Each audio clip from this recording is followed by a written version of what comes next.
السلام عليكم ورحمة الله وبركاته. الحمد لله رب العالمين، والصلاة والسلام على أشرف الأنبياء والمرسلين نبينا محمد عليه وعلى آله أفضل الصلاة وأتم التسليم. أما بعد، رب اشرح لي صدري ويسر لي أمري واحلل عقدة من لساني يفقهوا قولي. سبحانك لا علم لنا إلا ما علمتنا إنك أنت العليم الحكيم. ബഹുമാനമുള്ള സഹോദരങ്ങളെ, കഴിഞ്ഞ ദർസിൽ ഹജ്ജുമായി ബന്ധപ്പെട്ട ചില അഹ്കാമുകൾ നാം സൂചിപ്പിച്ചിരുന്നു. ഹജ്ജിന്റെ ഷുറൂത്തുകളും അതുപോലെ തന്നെ വാജിബാത്തുകളും അതിന്റെ അർക്കാനുകളും തുടങ്ങിയ ചില കാര്യങ്ങളൊക്കെ കഴിഞ്ഞ ദർസിൽ നാം സൂചിപ്പിച്ചിരുന്നു. ഇന്ന് അതിന്റെ ബാക്കി ഭാഗമാണ് ഇൻഷാ അള്ളാഹ് ഇവിടെ പറയാൻ ഉദ്ദേശിക്കുന്നത്. അള്ളാഹു സുബ്ഹാനഹു വ തആല നമുക്കേവർക്കും നാഫിയായ ഇൽമു നൽകി അനുഗ്രഹിക്കുമാറാവട്ടെ. കഴിഞ്ഞ ദർസ് കേൾക്കാത്ത സഹോദരങ്ങളാണ് എങ്കിൽ അത് കേൾക്കാൻ വേണ്ടി പരിശ്രമിക്കുക. എന്റേതല്ലെങ്കിൽ മറ്റേതെങ്കിലും ദർസുകൾ ഉണ്ട് എങ്കിൽ അതിന്റെ വാജിബാത്തുകളും അർക്കാനുകളും വേർതിരിച്ച് മനസ്സിലാക്കുക എന്നുള്ളത് ഹജ്ജ് ചെയ്യുന്നവരെ സംബന്ധിച്ചിടത്തോളം, പ്രത്യേകിച്ച് മറ്റുള്ളവരെ സംബന്ധിച്ചിടത്തോളം മൊത്തത്തിൽ വളരെ പ്രധാനപ്പെട്ട ഒരു കാര്യമാണ്. കാരണം ഏതാണ് റുക്ന്, ഏതാണ് വാജിബ് എന്നിങ്ങനെ വേർതിരിച്ച് മനസ്സിലാക്കുമ്പോൾ മാത്രമാണ് നമുക്ക് ശരിയായ രൂപത്തിൽ ആ ഇബാദത്തിന് കൂടുതൽ പ്രാധാന്യത കൊടുക്കേണ്ടത് ഏതിനാണ്, അതിന് ആ രൂപത്തിൽ പ്രാധാന്യത കൊടുത്തൊക്കെ നമുക്ക് ഇബാദത്ത് ചെയ്യാൻ സാധിക്കുകയുള്ളൂ. തയ്യിബ്, കഴിഞ്ഞ ദർസിൽ നാം പറഞ്ഞതുപോലെ തന്നെ ഒരു വ്യക്തിയെ സംബന്ധിച്ചിടത്തോളം അദ്ദേഹം ഹജ്ജിന് വേണ്ടി അല്ലെങ്കിൽ ഉംറയ്ക്ക് വേണ്ടി പുറപ്പെട്ടു കഴിഞ്ഞാൽ അദ്ദേഹം ചെയ്യേണ്ട ഇഹ്റാം, അതൊക്കെ കഴിഞ്ഞ ദർസിൽ നമ്മൾ പറഞ്ഞു. അങ്ങനെ അദ്ദേഹം മീഖാത്തിലെത്തിയാൽ ഹജ്ജിന് ഉദ്ദേശിക്കുന്ന ആളുകളെ സംബന്ധിച്ചിടത്തോളം അവരുടെ മുമ്പിൽ 3 രൂപത്തിലുള്ള ഹജ്ജാണ് ശരീഅത്ത് പരിചയപ്പെടുത്തുന്നത്. 3 രൂപത്തിലുള്ള ഹജ്ജുകളാണ് ശരീഅത്ത് പരിചയപ്പെടുത്തുന്നത്. അതിന് പൊതുവെ നമ്മൾ 1 അൽ ഇഫ്രാദ്, 2 ഖിറാൻ, 3 തമത്തു എന്നിങ്ങനെ പറയും. ഇഫ്രാദ്, തമത്തു, ഖിറാൻ എന്നീ രൂപത്തിലാണ് അല്ലെങ്കിൽ എന്നീ 3 തരത്തിലാണ് ശരീഅത്ത് നമുക്ക് ഹജ്ജ് പഠിപ്പിച്ചു തന്നിട്ടുള്ളത്. ഈ 3 ഹജ്ജും അനുവദനീയമാണെന്ന കാര്യത്തിൽ പണ്ഡിതന്മാർക്കിടയിൽ അഭിപ്രായ വ്യത്യാസമില്ല. ഈ 3 ഹജ്ജും അനുവദനീയമാണ് എന്ന വിഷയത്തിൽ പണ്ഡിതന്മാർക്കിടയിൽ അഭിപ്രായ വ്യത്യാസമില്ല.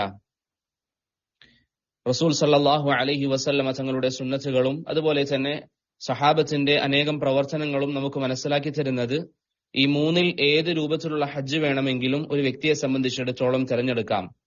ഇമാം ഷാഫിഈ, അതുപോലെ തന്നെ ഇമാം ഇബ്നു അബ്ദുൽ ബർ, ഇമാം ഇബ്നു ഖുദാമത്ത് അൽ മഖ്ദിസി, ഇബ്നു ഹജർ അൽ അസ്ഖലാനി റഹിമഹുമുല്ലാഹ് തുടങ്ങിയ ഉലമാക്കളൊക്കെ ഈ 3 രൂപവും അനുവദനീയമാണ് എന്ന വിഷയത്തിൽ ഇജ്മാ ഉദ്ധരിച്ചതായി നമുക്ക് കാണാൻ സാധിക്കുന്നതാണ്.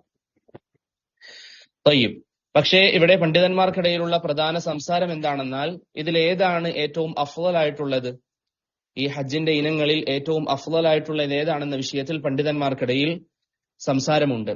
പക്ഷേ ഇവിടെ നാം മനസ്സിലാക്കേണ്ട ഒരു കാര്യം, റസൂൽ സല്ലല്ലാഹു അലൈഹി വസല്ലമ തങ്ങൾ ചെയ്തത് ഏതാണ്?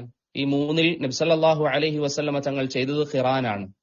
നബി സല്ലല്ലാഹു അലൈഹി വസല്ലമ തങ്ങൾ ചെയ്ത ഹജ്ജ് അത് ഖിറാനാണ്. അതാണ് ഹനഫി മദ്ഹബിന്റെ അഭിപ്രായം. അതുപോലെ തന്നെ Imam Ahmad bin Hanbal, Ishaq bin Rahoya തുടങ്ങിയ പണ്ഡിതന്മാരുടെയൊക്കെ അഭിപ്രായം നബി സല്ലല്ലാഹു അലൈഹി വസല്ലമ തങ്ങൾ ചെയ്ത ഹജ്ജ് അത് ഖിറാനാണ്. ഇബ്നുൽ ഖയ്യിം റഹിമഹുല്ലാഹ് അദ്ദേഹത്തിന്റെ സാദുൽ മആദിൽ ഈ ഒരു കാര്യം പറയാൻ ധാരാളം തെളിവുകൾ സമർത്ഥിക്കുന്നതായി നമുക്ക് കാണാൻ സാധിക്കുന്നതാണ്. ഇവിടെ സഹോദരങ്ങളെ, ഇന്ന് പണ്ഡിതന്മാർക്കിടയിൽ ഇതിലേതാണ് ഏറ്റവും മഹത്വമുള്ള ഹജ്ജ് എന്ന വിഷയത്തിൽ ധാരാളം സംസാരങ്ങൾ നമുക്ക് കാണാം. ഹനഫി മദ്ഹബിന്റെ വീക്ഷണം അനുസരിച്ച് ഏറ്റവും അഫ്ളലായത് ഖിറാനാണ്. കാരണം നബി സല്ലല്ലാഹു അലൈഹി വസല്ലമ തങ്ങൾ അതാണ് ചെയ്തത്. മാലിക്കി മദ്ഹബിന്റെ അഭിപ്രായം അനുസരിച്ച് ഏറ്റവും അഫ്ളല് ഇഫ്രാദാണ്, അഥവാ ഹജ്ജ് മാത്രം ചെയ്യൽ. ഷാഫിഈ മദ്ഹബിന്റെ അഭിപ്രായത്തിൽ ഏറ്റവും അഫ്ളല് ഇഫ്രാദാണ്. ഹംബലി മദ്ഹബിന്റെ വീക്ഷണം അനുസരിച്ച് ഏറ്റവും അഫ്ളല് തമത്തു ആണ്. ഈ 3-ഉം തമ്മിലുള്ള വ്യത്യാസം ചെറിയ രൂപത്തിലൊന്ന് മനസ്സിലാക്കാം. തമത്തു എന്ന് പറഞ്ഞാൽ ഒരു വ്യക്തി ഹജ്ജിന്റെ മാസങ്ങളിൽ അഥവാ ഹജ്ജിന്റെ മാസം ഷവ്വാൽ, ദുൽഖഅദ, ദുൽഹിജ്ജ, ഈ 3 മാസങ്ങളിൽ, ഷവ്വാൽ, ദുൽഖഅദ, ദുൽഹിജ്ജ, ഈ 3 മാസങ്ങളിൽ ഒരു വ്യക്തി ഉംറ നിർവഹിക്കുകയും ആ ഉംറയിൽ നിന്ന് പൂർണ്ണമായി തഹല്ലുലാവുകയും, തഹല്ലുൽ എന്ന് പറഞ്ഞാൽ ഉംറയിൽ തവാഫ് ചെയ്തു, സഈ ചെയ്തു, മുടി മുറിച്ചു, അങ്ങനെ ഉംറ പൂർത്തീകരിച്ചു. പിന്നീട് അതേ വർഷം ഹജ്ജും ചെയ്യുന്നതിനാണ് എന്ത് പറയുക? മുതമത്തിഅ് എന്ന് പറയുക. അങ്ങനെയുള്ള ആളുകൾക്കാണ് തമത്തു ആയ ഹജ്ജ് എന്ന് പറയുക, അല്ലെങ്കിൽ അങ്ങനെ ചെയ്യുന്ന ഹജ്ജിനാണ് തമത്തു ആയ ഹജ്ജ് എന്ന് പറയുക. ഇഫ്രാദ് എന്ന് പറഞ്ഞാൽ ഒരു വ്യക്തിയുടെ കർമ്മങ്ങളിൽ കേവലം ഹജ്ജിന്റെ പ്രവർത്തനങ്ങൾ മാത്രം, അതിൽ ഉംറയുമായി യാതൊരു ബന്ധവുമില്ല. ഖിറാൻ എന്ന് പറഞ്ഞാൽ ഹജ്ജിൽ ഉംറ കൂടി നിയ്യത്ത് ചെയ്യുക, ഹജ്ജിൽ ഉംറ കൂടി നിയ്യത്ത് ചെയ്യുക. ഇഫ്രാദും ഖിറാനും അമലുകളിൽ നമ്മൾ നോക്കിയാൽ പ്രത്യേകിച്ച് വ്യത്യാസങ്ങളില്ല. ഇഫ്രാദും ഖിറാനും അത് ചെയ്യുന്ന അമലുകളിൽ നമ്മൾ നോക്കിയാൽ അതിൽ നമുക്ക് കാണാൻ സാധിക്കുന്ന വെറും 2 വ്യത്യാസങ്ങളാണ്. ഏതൊക്കെയാണ്? ഒന്ന് നിയ്യത്താണ്, അഥവാ മുഫ്രിദിന്റെ നിയ്യത്ത് ഹജ്ജ് മാത്രം എന്നായിരിക്കും.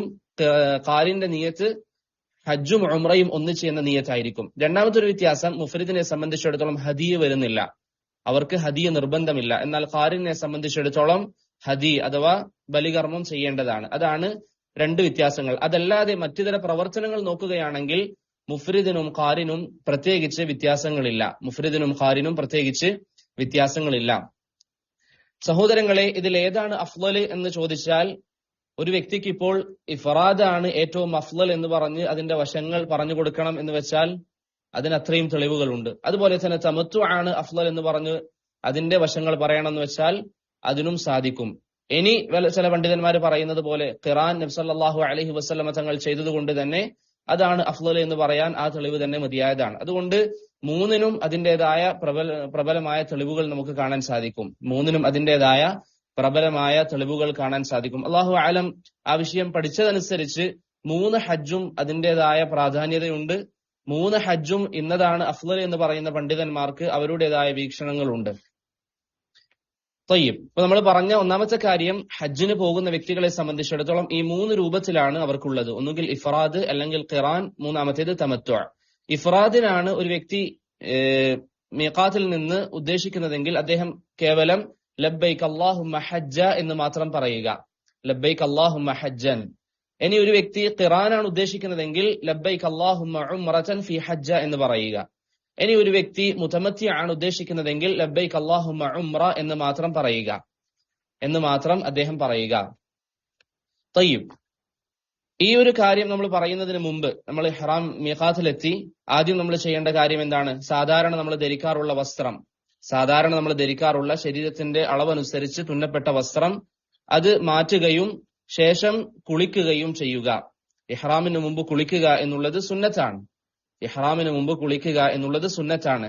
അസ്മാ ബിൻതു ഉമൈസ് റളിയല്ലാഹു അൻഹ, അവർ നിഫാസ് സംഭവിച്ചിട്ടും റസൂൽ സല്ലല്ലാഹു അലൈഹി വസല്ലം അബൂബക്കർ റളിയല്ലാഹു അൻഹുവിനോട് അസ്മാ റളിയല്ലാഹു അൻഹയോട് കുളിക്കാൻ വേണ്ടി പറയണമെന്ന് കൽപ്പിച്ചതായി ഇമാം മുസ്ലിം റഹിമഹുല്ലാഹ് ഉദ്ധരിക്കുന്ന ഹദീസിൽ നമുക്ക് കാണാം. അഥവാ അസ്മാ റളിയല്ലാഹു അൻഹയ്ക്ക് നിഫാസ് ആയിരുന്നു, എന്നിട്ടും പ്രവാചകൻ അബൂബക്കറിനോട് പറഞ്ഞു, അസ്മാഇനോട് കൽപ്പിക്കുക കുളിക്കുകയും ശേഷം ലബ്ബൈക അല്ലാഹുമ്മ ഹജ്ജൻ, അല്ലെങ്കിൽ എന്താണോ അവരുടെ ഇഹ്ലാൽ അത് പറയുകയും ചെയ്യണമെന്ന് അസ്മാ റളിയല്ലാഹു അൻഹയോട് നബി സല്ലല്ലാഹു അലൈഹി വസല്ലം തങ്ങൾ കൽപ്പിച്ചതായി ഇമാം മുസ്ലിം റഹിമഹുല്ലാഹ് ഉദ്ധരിക്കുന്ന ഹദീസിൽ നമുക്ക് കാണാം.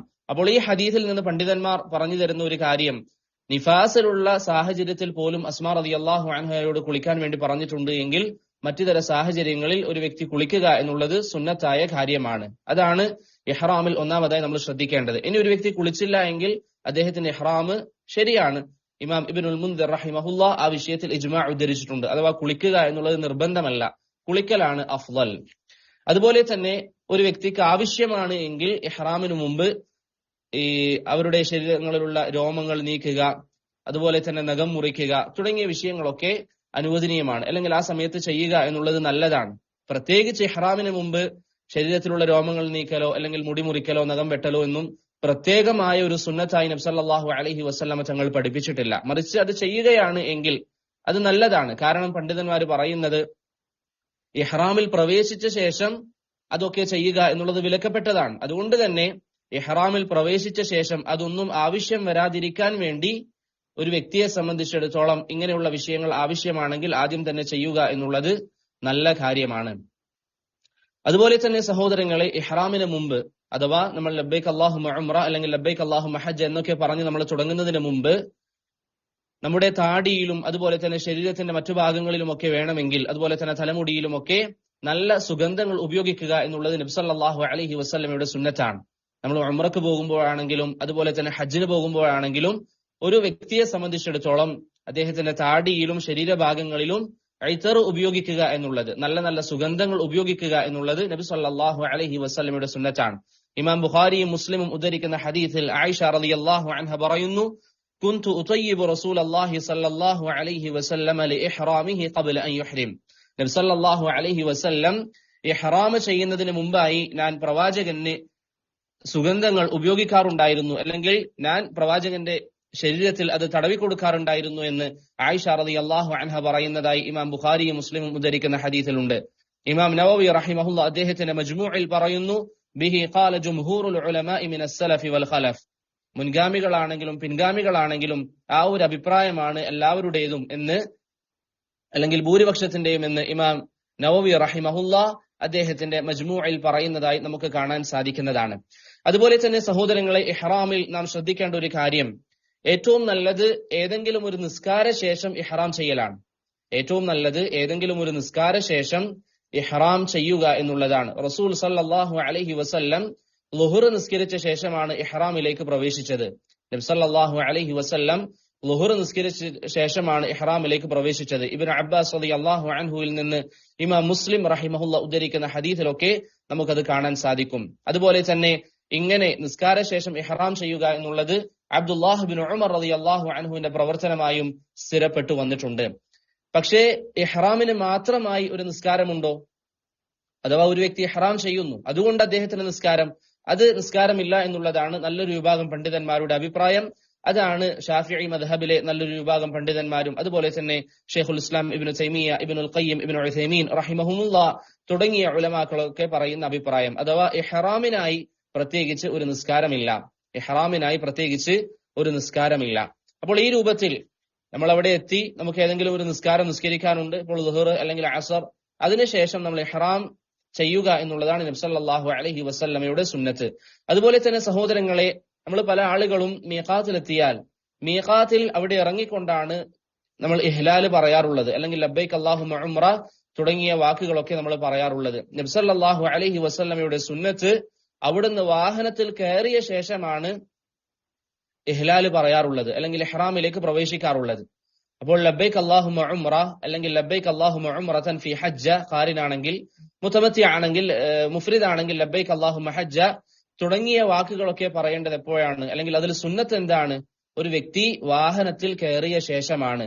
അതാണ് മാലിക്കി മദ്ഹബിന്റെ അഭിപ്രായം. അതുപോലെ തന്നെ ഷെയ്ഖുൽ ഇസ്ലാം ഇബ്നു തൈമിയ്യ, മുഹമ്മദ് അൽ അമീൻ അഷ്ശൻഖീതി തുടങ്ങിയ പണ്ഡിതന്മാരുടെയൊക്കെ അഭിപ്രായം. അനസ് റളിയല്ലാഹു അൻഹു പറയുന്നതായി കാണാം, സല്ല റസൂലുള്ളാഹി സല്ലല്ലാഹു അലൈഹി വസല്ലമ ബിൽ മദീനത്തി അർബഅ. നബി സല്ലല്ലാഹു അലൈഹി വസല്ലമ തങ്ങൾ മദീനയിൽ വെച്ച് 4 റക്അത്ത് നിസ്കരിച്ചു. വബിദിൽ ഹുലൈഫത്തി റക്അതൈൻ. പിന്നെ നബി സല്ലല്ലാഹു അലൈഹി വസല്ലമ തങ്ങൾ ദുൽ ഹുലൈഫയിൽ നിന്ന് 2 റക്അത്ത് നിസ്കരിച്ചു, അഥവാ യാത്ര മധ്യേ ഖസർ ചെയ്തു. സുമ്മ അസ്ബഹ ബിദുൽ ഹുലൈഫ. പിന്നീട് നബി സല്ലല്ലാഹു അലൈഹി വസല്ലമ അവിടെ താമസിക്കുകയും പിറ്റേന്ന് രാവിലെ അവിടെ നബി സല്ലല്ലാഹു അലൈഹി വസല്ലമ തങ്ങൾ ഉണരുകയും ചെയ്തു. ഫലമ്മ റകിബ. പിറ്റേ ദിവസം നബി സല്ലല്ലാഹു അലൈഹി വസല്ലമ ഹജ്ജിന് പുറപ്പെടാൻ വേണ്ടി പോയപ്പോൾ, അല്ലെങ്കിൽ ഉംറക്ക് പുറപ്പെടാൻ വേണ്ടി തീരുമാനിച്ചപ്പോൾ, ഫലമ്മ റകിബ റാഹിലതഹു വസ്തവത് ബിഹി, ആ വാഹനത്തിൽ കയറി യാത്രക്കൊക്കെ തയ്യാറായ സമയം, അഹല്ല, നബി സല്ലല്ലാഹു അലൈഹി വസല്ലം ഇഹ്ലാൽ ചെയ്തു എന്ന് ഇമാം ബുഖാരിയും മുസ്ലിമും ഉദ്ധരിക്കുന്ന ഹദീസിൽ നമുക്ക് കാണാൻ സാധിക്കുന്നതാണ്. അതുകൊണ്ട് ആ സമയത്താണ് ഇഹ്ലാൽ പറയുക എന്നുള്ളത് സുന്നത്ത്, വാഹനത്തിൽ കയറിയ ശേഷം. ഇന്ന് നമ്മൾ കാറിലൊക്കെ യാത്ര ചെയ്യുകയാണ് എങ്കിൽ അവിടെ എത്തി അതിനുള്ള തയ്യാറെടുപ്പുകളൊക്കെ നടത്തി സാധാരണ വസ്ത്രമൊക്കെ മാറ്റി ഇഹ്റാമിന്റെ വസ്ത്രം ധരിച്ച ശേഷം കാറിലേക്ക് കയറുമ്പോൾ, അല്ലെങ്കിൽ കാറിൽ നമ്മൾ കയറിയിരുന്ന് പോകാൻ ഒരുങ്ങുമ്പോൾ ഇഹ്ലാൽ പറയുക എന്നുള്ളതാണ് റസൂൽ സല്ലല്ലാഹു അലൈഹി വസല്ലമ തങ്ങളുടെ സുന്നത്ത്. അതുപോലെ തന്നെ ബാറക്കല്ലാഹു ഫീക്കും, ചില പണ്ഡിതന്മാർ പറയുന്നതായി കാണാം, നബി സല്ലല്ലാഹു അലൈഹി വസല്ലം ആദ്യം വാഹനത്തിൽ കയറി ഇഹ്റാം പറഞ്ഞ ശേഷം വാഹനം ഒന്ന് സഞ്ചാരം തുടങ്ങി ആ പ്രദേശം കടന്നുവിട്ടപ്പോൾ നബി സല്ലല്ലാഹു അലൈഹി വസല്ലമ വീണ്ടും ഇഹ്ലാൽ ആവർത്തിച്ചിരുന്നു.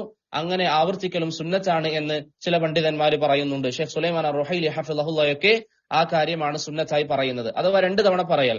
ആദ്യം വാഹനത്തിൽ കയറിയിരുന്ന ഉടൻ, പിന്നീട് വാഹനം സഞ്ചാരം തുടങ്ങി, ഇപ്പോൾ മീഖാത്ത് ദുൽ ഹുലൈഫയാണ് എങ്കിൽ അവിടെ ചെറിയൊരു കുന്നുപോലെയുള്ള പ്രദേശമുണ്ട്, അവിടേക്ക് വാഹനം എത്തി ആ പ്രദേശം കടന്നു വിടുമ്പോൾ ഒന്നുകൂടി ആവർത്തിക്കുക എന്നുള്ളത് സുന്നത്താണ് എന്ന് ചില പണ്ഡിതന്മാർക്ക് അഭിപ്രായമുണ്ട്. അതുപോലെ തന്നെ ബാറക്കല്ലാഹു ഫീക്കും, നമ്മുടെ ഇഹ്റാമിൽ നമ്മൾ എന്താണ് ഉദ്ദേശിക്കുന്നത്? ഇപ്പോൾ ഉംറയാണെങ്കിൽ ലബ്ബൈക് അല്ലാഹുമ്മ ഉംറ, അല്ലെങ്കിൽ ലബ്ബൈക് അല്ലാഹുമ്മ ഹജ്ജ തുടങ്ങിയത് നമ്മൾ നാവ് കൊണ്ട് ഉച്ചരിക്കുക എന്നുള്ളത് സുന്നത്താണ്. തുടങ്ങിയ കാര്യങ്ങൾ നാവ് കൊണ്ട് ഉച്ചരിക്കുക എന്നുള്ളത് സുന്നത്താണ്. ഇബ്നു നുജൈം റഹിമഹുല്ലാഹ് അദ്ദേഹത്തിന്റെ അൽ ബഹ്റുർ റായിഖിൽ ഈ കാര്യം സൂചിപ്പിക്കുന്നതായി കാണാം. ഹനഫി മദ്ഹബിലെ പ്രഗത്ഭനായ പണ്ഡിതൻ, അതുപോലെ തന്നെ ഹംബലി മദ്ഹബിന്റെ വീക്ഷണം അതാണ്. ഷെയ്ഖുൽ ഇസ്ലാം ഇബ്നു തൈമിയ്യ, അതുപോലെ തന്നെ ഇബ്നു ബാസ് റഹിമഹുമുല്ലാഹ് തുടങ്ങിയ ഉലമാക്കളൊക്കെ ആ ഒരു അഭിപ്രായം പറഞ്ഞവരാണ്. അഥവാ നാവുകൊണ്ട് നമ്മൾ പറയുക എന്നുള്ളത് സുന്നത്താണ്. അതിനുശേഷം ഈ പറഞ്ഞ രൂപത്തിൽ നമ്മൾ വസ്ത്രമൊക്കെ മാറ്റി ഇഹ്റാമിന്റെ സുന്നത്തുകൾ ചെയ്തു, ലബ്ബൈക് അല്ലാഹുമ്മ ഉംറ എന്ന് പറഞ്ഞ് അവിടുന്ന് വാഹനത്തിൽ പുറപ്പെട്ടാൽ നമ്മെ സംബന്ധിച്ചിടത്തോളം തൽബിയത്ത് വർദ്ധിപ്പിക്കുക എന്നുള്ളത് സുന്നത്താണ്. തൽബിയത്ത് വർദ്ധിപ്പിക്കുക എന്നുള്ളത് റസൂൽ സല്ലല്ലാഹു അലൈഹി വസല്ലമ തങ്ങളുടെ സുന്നത്താണ്. നബി സല്ലല്ലാഹു അലൈഹി വസല്ലമ തങ്ങൾ ചോദിക്കപ്പെട്ടു, അയ്യുൽ ഹജ്ജി അഫ്ളൽ, പ്രവാചകരെ ഏറ്റവും മഹത്വമുള്ള ഹജ്ജ് ഏതാണ്, ഏറ്റവും അഫ്ളലായ ഹജ്ജ് ഏതാണെന്ന് നബി സല്ലല്ലാഹു അലൈഹി വസല്ലമ ചോദിക്കപ്പെട്ടപ്പോൾ അവിടുന്ന് പറഞ്ഞു, അൽ അജ്ജു വസ്സജ്ജ്, അൽ അജ്ജു വസ്സജ്ജ്, ഏറ്റവും അഫ്ളലായത് അജ്ജും സജ്ജും ഉള്ളതാണ് എന്ന് നബി സല്ലല്ലാഹു അലൈഹി വസല്ലം പറഞ്ഞു. അജ്ജ് എന്ന് പറഞ്ഞാൽ ഉറക്കെ തക്ബീർ പറയുക, അജ്ജ് എന്ന് പറഞ്ഞാൽ ഉറക്കെ തക്ബീർ പറയുക. സജ്ജ് എന്ന് പറഞ്ഞാൽ ഹദീ അറുക്കുക, ഹദീ അറുക്കുക. അപ്പോൾ ഹദിയും ഉറക്കെ തക്ബീറുള്ള ഹജ്ജാണ് ഏറ്റവും അഫ്ളൽ എന്ന് നബി സല്ലല്ലാഹു അലൈഹി വസല്ലമ തങ്ങൾ പറഞ്ഞതായി അബൂബക്കർ സിദ്ദീഖ് റളിയല്ലാഹു അൻഹുവിൽ നിന്ന് ഇമാം തിർമിദി റഹിമഹുല്ലാഹ് ഉദ്ധരിക്കുന്ന ഹദീസിൽ നമുക്ക് കാണാൻ സാധിക്കുന്നതാണ്. മാത്രമല്ല സഹാബത്തിന്റെ പ്രവർത്തനങ്ങൾ നോക്കിയാൽ അവർ വളരെ ശബ്ദത്തിൽ തൽബിയത്ത് പറയുന്നത് കാരണത്താൽ അവരുടെ തൊണ്ട ഇടരാറുണ്ടായിരുന്നു എന്നൊക്കെ ഹദീസുകളിൽ നമുക്ക് സൂചനകൾ കാണാൻ സാധിക്കും. അതുകൊണ്ട് ബറകല്ലാഹു ഫീക്കും, ഉംറക്ക് പോകുമ്പോഴാണെങ്കിലും ഹജ്ജിന് പോകുമ്പോഴാണെങ്കിലും ഉറക്കെ നമ്മൾ തൽബിയത്ത് പറയാൻ വേണ്ടി പരിശ്രമിക്കുക. അത് നബി സല്ലല്ലാഹു അലൈഹി വസല്ലമയുടെ സുന്നത്താണ്. അതുപോലെ തന്നെ തൽബിയത്ത് പറയുമ്പോൾ എങ്ങനെയാണ് നമ്മൾ പറയേണ്ടത്? പൊതുവെ പ്രവാചകനിൽ നിന്ന് സ്ഥിരപ്പെട്ടത് വ്യത്യസ്ത രൂപത്തിലാണ്. ലബ്ബൈക് അല്ലാഹുമ്മ ലബ്ബൈക്, ലബ്ബൈക ലാ ശരീക ലക ലബ്ബൈക്, ഇന്നൽ ഹംദ വന്നിഅമത ലക വൽ മുൽക് ലാ ശരീക ലക്. അത് നബി സല്ലല്ലാഹു അലൈഹി വസല്ലമയിൽ നിന്ന് സ്ഥിരപ്പെട്ടതാണ്. ചില ആളുകൾ ഇന്നൽ ഹംദ എന്ന് നിർത്തിയതിനു ശേഷം വന്നിഅമ എന്ന് പറയുന്നത് കാണാം. പല പണ്ഡിതന്മാരും അത് എതിർക്കുന്നുണ്ട്. അങ്ങനെ പ്രത്യേകിച്ച് അവിടെ നിർത്തേണ്ട ആവശ്യമില്ല. ഒന്നിച്ചു തന്നെ ഇന്നൽ ഹംദ വന്നിഅമത ലക വൽ മുൽക് എന്ന് പറഞ്ഞു പോവലാണ് ഏറ്റവും നല്ലത്. അതുപോലെ തന്നെ നബി സല്ലല്ലാഹു അലൈഹി വസല്ലമയിൽ നിന്ന് സ്ഥിരപ്പെട്ടതാണ് ലബ്ബൈക ഇലാഹൽ ഹഖ്, ലബ്ബൈക ഇലാഹൽ ഹഖ് എന്ന് നബി സല്ലല്ലാഹു അലൈഹി വസല്ലമ തങ്ങൾ തൽബിയത്തിൽ പറയാറുണ്ടായിരുന്നു. അതുപോലെ തന്നെ റസൂൽ സല്ലല്ലാഹു അലൈഹി വസല്ലമ തങ്ങളുടെ സഹാബികളിൽ നിന്ന് വ്യത്യസ്തമായ തൽബിയത്തുകൾ സ്ഥിരപ്പെട്ടിട്ടുണ്ട്. ചില സഹാബികൾ ലബ്ബൈക ദൽ മആരിജ്, ലബ്ബൈക ദൽ ഫവാദിൽ എന്ന് പറയാറുണ്ടായിരുന്നു. ചില സഹാബികൾ ലബ്ബൈക ദൽ മആരിജ്, ലബ്ബൈക ദൽ ഫവാദിൽ എന്ന് പറയാറുണ്ടായിരുന്നു. അതുപോലെ തന്നെ ഉമർ ഇബ്നുൽ ഖത്താബ് റളിയല്ലാഹു അൻഹുവിൽ നിന്ന് ഇമാം ഇബ്നു അബി ഷൈബ റഹിമഹുല്ലാഹ് ഉദ്ധരിക്കുന്ന അസറിൽ കാണാം, അദ്ദേഹം ലബ്ബൈക മർഗൂബൻ വമർഹൂബ, ലബ്ബൈക ദൻ നഅമാഇ വൽ ഫദ്ലിൽ ഹസൻ തുടങ്ങിയ തൽബിയത്തുകളാണ് ഉമർ റളിയല്ലാഹു അൻഹു പറയാറുള്ളത് എന്ന് ഇമാം ഇബ്നു അബി ഷൈബ റഹിമഹുല്ലാഹ് ഉദ്ധരിക്കുന്ന അസറിൽ കാണാം. ഇബ്നു ഉമർ റളിയല്ലാഹു അൻഹുവിൽ നിന്ന് ഇമാം മുസ്ലിം ഉദ്ധരിക്കുന്ന അസറിൽ ലബ്ബൈക വസഅദൈക വൽ ഖൈറു ബിയദൈക വറഗ്ബാഉ ഇലൈക വൽ അമൽ എന്ന തൽബിയത്തും നമുക്ക് കാണാം.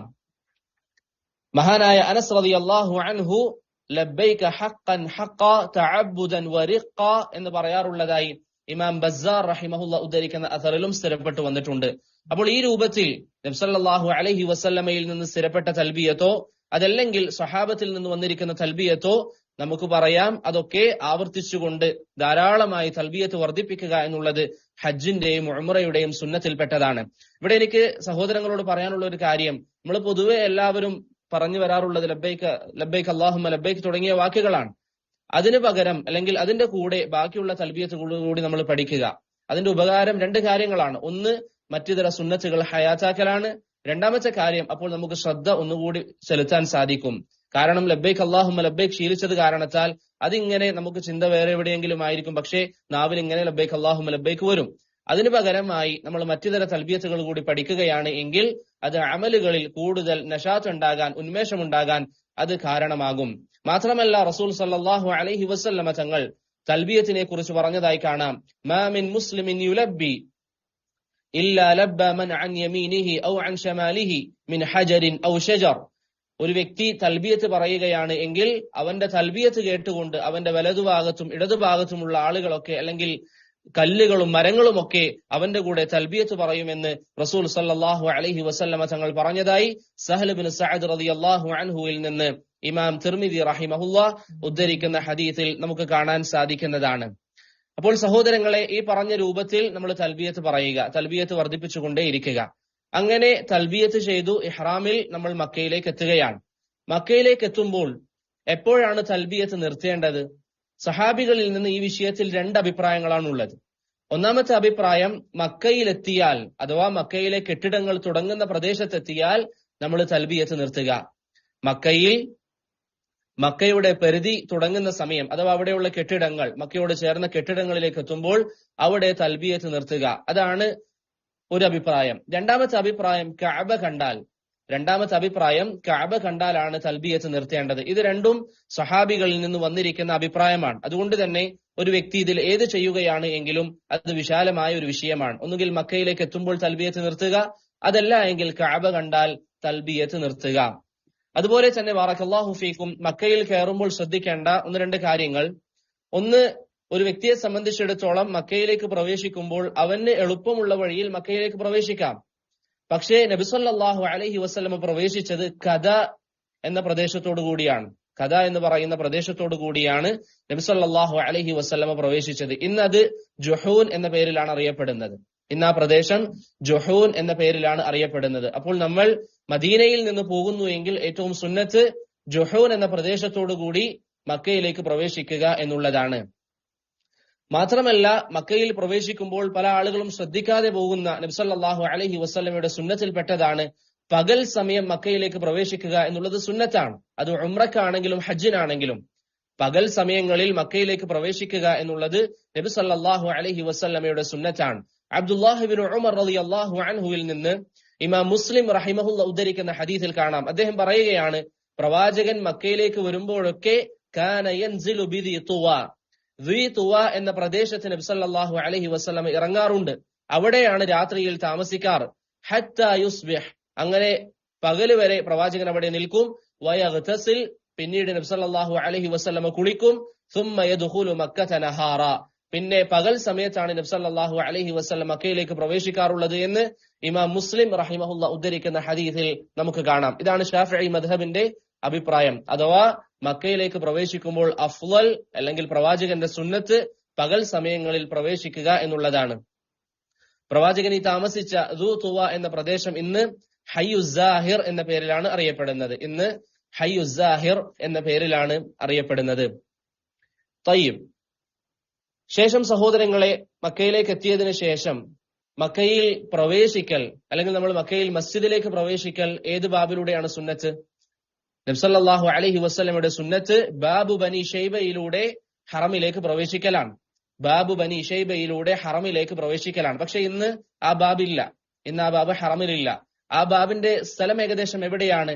കഅബയുടെ മീസാബിന്റെ മുൻഭാഗത്തായിട്ട്, കഅബയുടെ മീസാബിന്റെ നേരെയുള്ള ഭാഗം. മീസാബ് നിങ്ങൾക്കറിയാം, കഅബയുടെ മുകളിൽ നമ്മൾ കാണുന്ന വെള്ളം വീഴുന്ന ആ പാത്തി, അതിന്റെ നേരെ ഉള്ള ആ ഒരു ഡോറിലൂടെയാണ് അല്ലെങ്കിൽ ആ വശത്തൂടെയാണ് റസൂൽ സല്ലല്ലാഹു അലൈഹി വസല്ലമ തങ്ങൾ പ്രവേശിക്കാറുള്ളത്.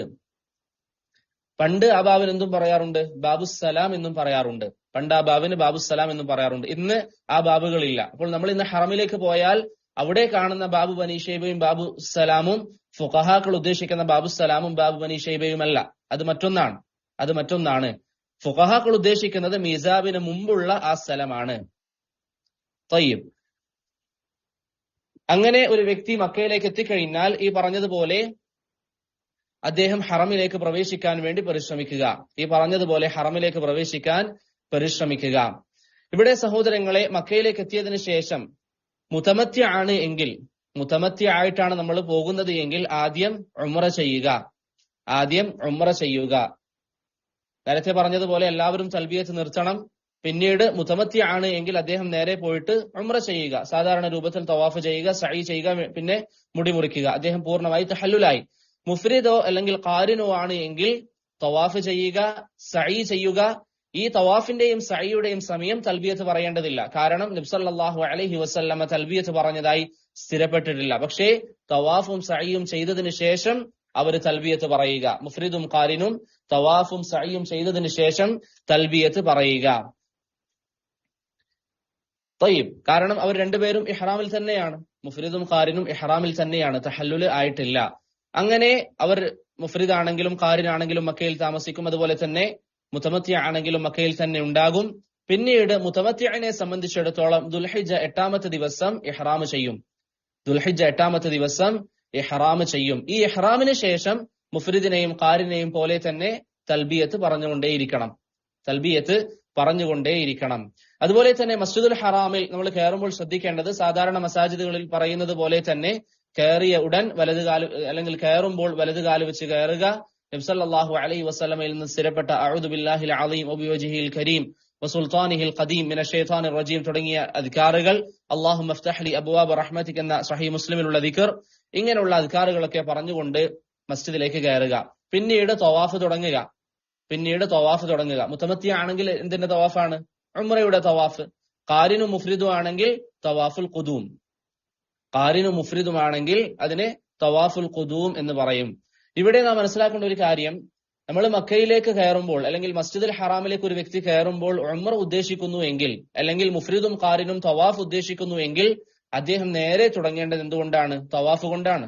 അതല്ലാതെ അവിടെ സുന്നത്ത് നിസ്കരിക്കേണ്ടതില്ല. ഇനി ഒരു വ്യക്തിക്ക് അവിടെ എത്തുമ്പോൾ ക്ഷീണമാണ്, അദ്ദേഹത്തിന് ഇപ്പോൾ ഉംറ ചെയ്യാൻ താല്പര്യമില്ല, അല്ലെങ്കിൽ അദ്ദേഹത്തിന് ശാരീരികമായി പ്രയാസങ്ങളുണ്ട്, അങ്ങനെയാണ് എങ്കിൽ അവിടെ മസ്ജിദിൽ ഇരുന്ന് കുറച്ചു കഴിഞ്ഞ് അദ്ദേഹത്തിന് തവാഫ് ചെയ്യാം. ആ സമയത്ത് അദ്ദേഹം 2 റക്അത്ത് നിസ്കരിച്ചുകൊണ്ടാണ് അവിടെ ഇരിക്കേണ്ടത്, സാധാരണ മസാജിദുകളിൽ നമ്മൾ പറയുന്നത് പോലെ തന്നെ. അപ്പോൾ ഒന്നുകിൽ തവാഫ് കൊണ്ട് തുടങ്ങുക, അല്ലെങ്കിൽ തഹിയ്യത്തുൽ മസ്ജിദ് നിസ്കരിച്ചതിന് ശേഷം അവിടെ ഇരിക്കുക. ഇവിടെ സൂചിപ്പിക്കാനുള്ള ഒരു കാര്യം, ചില ആളുകളൊക്കെ പ്രചരിപ്പിക്കാറുണ്ട്, അതുപോലെ തന്നെ ചില ലേഖനങ്ങളിൽ കാണാറുണ്ട്, മൻ അത്തൽ ബൈത ഫൽയുഹയ്യിഹി ബിത്തവാഫ്. ആരെങ്കിലും മസ്ജിദുൽ ഹറാമിലേക്ക് വന്നാൽ അവന്റെ തഹിയ്യത്ത് തവാഫാണ് എന്ന രൂപത്തിൽ ചില ഹദീസുകൾ. അങ്ങനെ ഒരു ഹദീസ് നബി സല്ലല്ലാഹു അലൈഹി വസല്ലമയിൽ നിന്ന് സ്ഥിരപ്പെട്ടിട്ടില്ല. ഇമാം സൈലഈ റഹിമഹുല്ലാ പറയുന്നു, ഹാദൽ ഹദീസു ലാ അസ്ല ലഹ്. ഇത്തരത്തിലുള്ള ഹദീസുകൾക്ക് സുന്നത്തിൽ അടിസ്ഥാനമില്ല എന്ന് ഇമാം സൈലഈ റഹിമഹുല്ലാ പറയുന്നതായി നമുക്ക് കാണാം. അതിനുശേഷം ഒരു വ്യക്തിയെ സംബന്ധിച്ചിടത്തോളം ഈ രൂപത്തിൽ തവാഫ് തുടങ്ങാൻ തീരുമാനിച്ചു. പിന്നീട് തവാഫിൽ നമ്മൾ ചെയ്യേണ്ടതുപോലെ നമ്മുടെ ഇഹ്റാമിന്റെ വസ്ത്രം ധരിക്കുക, അഥവാ വലത് ഷോൾഡറിന് താഴെയുടെ ഇടത് ഷോൾഡറിന്റെ മുകളിലേക്ക് വരുന്ന രൂപത്തിൽ ഇഹ്റാമിന്റെ വസ്ത്രം ധരിക്കുക. അതിനാണ് എന്ത് പറയുന്നത്? ഇൽത്തിബാഅ് എന്ന് പറയുന്നത്. ഇത് ഇൻഷാ അല്ലാഹ് തുടർന്ന് വരുന്നത് പോലെ തന്നെ തവാഫുൽ ഖുദൂമിൽ സുന്നത്താണ്. എന്നാൽ തവാഫുൽ ഇഫാദയിൽ ഇൽത്തിബാഅ് സുന്നത്തല്ല. തവാഫുൽ ഇഫാദയിൽ സുന്നത്തല്ല. അതുപോലെ തന്നെ തവാഫുൽ വദാഇലും ഇൽത്തിബാഅ് സുന്നത്തല്ല. ഇൽത്തിബാഅ് സുന്നത്തല്ലാത്ത സ്ഥലത്ത് എന്ത് സുന്നത്താവില്ല? റമലും സുന്നത്താവില്ല. പണ്ഡിതന്മാർ പറയുന്നു റമലും ഇൽത്തിബാഉം തലാസുമുള്ളതാണ്. ഇൽത്തിബാഅ് ഉണ്ടെങ്കിൽ മാത്രമേ റമലുള്ളൂ. റമൽ എന്ന് പറഞ്ഞാൽ തവാഫിന്റെ ആദ്യത്തെ 3 റൗണ്ടിൽ വേഗതയിൽ നടക്കുക എന്നുള്ളത്. അത് സുന്നത്താവുക ഇൽത്തിബാഅ് ഉണ്ടെങ്കിൽ മാത്രമാണ്. ഇൽത്തിബാഅ് ഇല്ല എങ്കിൽ അത് സുന്നത്താവുകയില്ല. തയ്യിബ്. അപ്പോൾ ഈ രൂപത്തിൽ ഇഹ്റാമിന് നമ്മൾ ധരിക്കുന്നത് പോലെ വസ്ത്രം ധരിക്കുക. ശേഷം നമ്മൾ തവാഫ് ആരംഭിക്കുക. മുതമത്തി ആണ് എങ്കിൽ അവന്റെ തവാഫ് നേരത്തെ പറഞ്ഞതുപോലെ റുക്നാണ്. എന്നാൽ മുഫ്രിദോ ഖാരിനോ ആണെങ്കിൽ അവന്റെ തവാഫുൽ ഖുദൂമാണ്. അത് ഭൂരിപക്ഷം ഉലമാക്കളുടെ അഭിപ്രായം അനുസരിച്ച് സുന്നത്തും മാലിക്കി മദ്ഹബിൽ വാജിബുമാണ്. അതുപോലെ തന്നെ സഹോദരങ്ങളെ, തവാഫിനെ കുറിച്ച് പറയുന്നതിന് മുമ്പ് ഒരു കാര്യം, കഅബ കണ്ടയുടൻ ചില ആളുകൾ അതിനെക്കുറിച്ച് ചോദിക്കാറുണ്ട്. കഅബ കണ്ടയുടൻ പ്രത്യേകിച്ച് എന്തെങ്കിലും പ്രാർത്ഥന നബി സല്ലല്ലാഹു അലൈഹി വസല്ലമയിൽ നിന്ന് വന്നിട്ടുണ്ടോ? പ്രവാചകനിൽ നിന്ന് കഅബ കണ്ടയുടൻ ഇന്നിങ്ങനെ ചെയ്യണമെന്ന് ഒരു സുന്നത്തും പ്രവാചകനിൽ നിന്ന് സ്ഥിരപ്പെട്ടതായി നമുക്ക് കാണാൻ സാധിക്കുകയില്ല. എന്നാൽ മഹാനായ അബ്ദുല്ലാഹ് ഇബ്നു അബ്ബാസ് റളിയല്ലാഹു അൻഹു കഅബ കണ്ടാൽ 2 കൈകളും ഉയർത്തിക്കൊണ്ട് കഅബയെ ഉയർത്തി കാണിക്കാറുണ്ട്.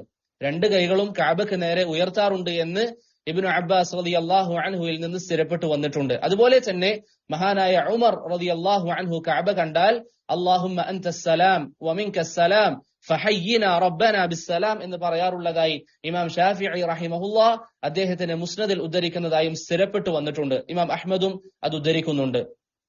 അപ്പോൾ കഅബ കണ്ടാലുള്ള സ്വഹാബത്തിന്റെ പ്രവർത്തനം എന്താണ്? 2 കരങ്ങളും ഉയർത്തി ആംഗ്യം കാണിക്കുക, അല്ലെങ്കിൽ അതിലേക്ക് കൈ ഉയർത്തുക. അല്ലാഹുമ്മ അൻതസ്സലാം വമിൻകസ്സലാം ഫഹയ്യിനാ റബ്ബനാ ബിസ്സലാം എന്ന ദിക്റും പറയുക. അത് സ്വഹാബികളിൽ നിന്ന് സ്ഥിരപ്പെട്ടതാണ്. ഒരു വ്യക്തി അത് ചെയ്യുകയാണ് എങ്കിൽ അനുവദിക്കപ്പെടുന്നതാണ്. കാരണം സ്വഹാബത്തിന്റെ മാർഗം പിൻപറ്റാൻ നാം ബാധ്യസ്ഥരാണ്, അല്ലെങ്കിൽ നമുക്കത് അനുവദനീയമാണ്. ഇനി ഒരു വ്യക്തി പ്രവാചകനിൽ നിന്ന് സ്ഥിരപ്പെടാത്തത് കൊണ്ട് അത് ചെയ്യുന്നില്ല എങ്കിൽ പ്രത്യേകിച്ച് പ്രശ്നമില്ല. പക്ഷേ സ്വഹാബത്തിൽ നിന്ന് സ്ഥിരപ്പെട്ടത് കൊണ്ട് തന്നെ അത് നമുക്ക് ചെയ്യാവുന്നതാണ്. അങ്ങനെ നമ്മൾ തവാഫിന്റെ നേരത്തെ പറഞ്ഞ രൂപത്തിൽ വസ്ത്രം ധരിച്ച് ഇഹ്റാമിന്റെ വസ്ത്രം ആ രൂപത്തിൽ ധരിച്ച ശേഷം തവാഫ് തുടങ്ങുമ്പോഴാണ് നമ്മൾ ധരിക്കേണ്ടത്. അതല്ലാതെ കഅബയുടെ അരികിലേക്ക് വരുമ്പോൾ ഒന്നല്ല, മറിച്ച് തവാഫ് തുടങ്ങുമ്പോഴാണ് ഇൽത്തിബാഅ് സുന്നത്ത്. അത് പ്രത്യേകം ശ്രദ്ധിക്കണം. കാരണം തവാഫ് തുടങ്ങുന്നത് വരെ ഇൽത്തിബാഅ് ചെയ്യാതിരിക്കലാണ് സുന്നത്ത്. അതുപോലെ തവാഫ് കഴിഞ്ഞ ഉടൻ ഇൽത്തിബാഅ് ചെയ്യാതിരിക്കലാണ് സുന്നത്ത്. ചില ആളുകൾ ആ ഒരു അവസ്ഥയിൽ തന്നെ തുടരും. അത് പാടില്ല. കാരണം അവിടെ സുന്നത്താണ് നഷ്ടമാകുന്നത്.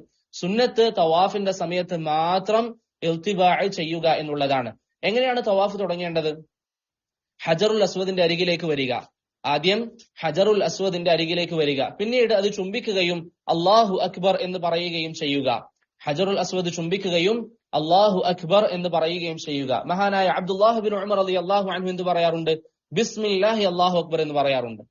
ഇബ്നു ഉമർ റളിയല്ലാഹു അൻഹു ബിസ്മില്ലാഹി അല്ലാഹു അക്ബർ എന്ന് പറയാറുണ്ട്. അപ്പോൾ ഏറ്റവും നല്ലത് എന്താണ്?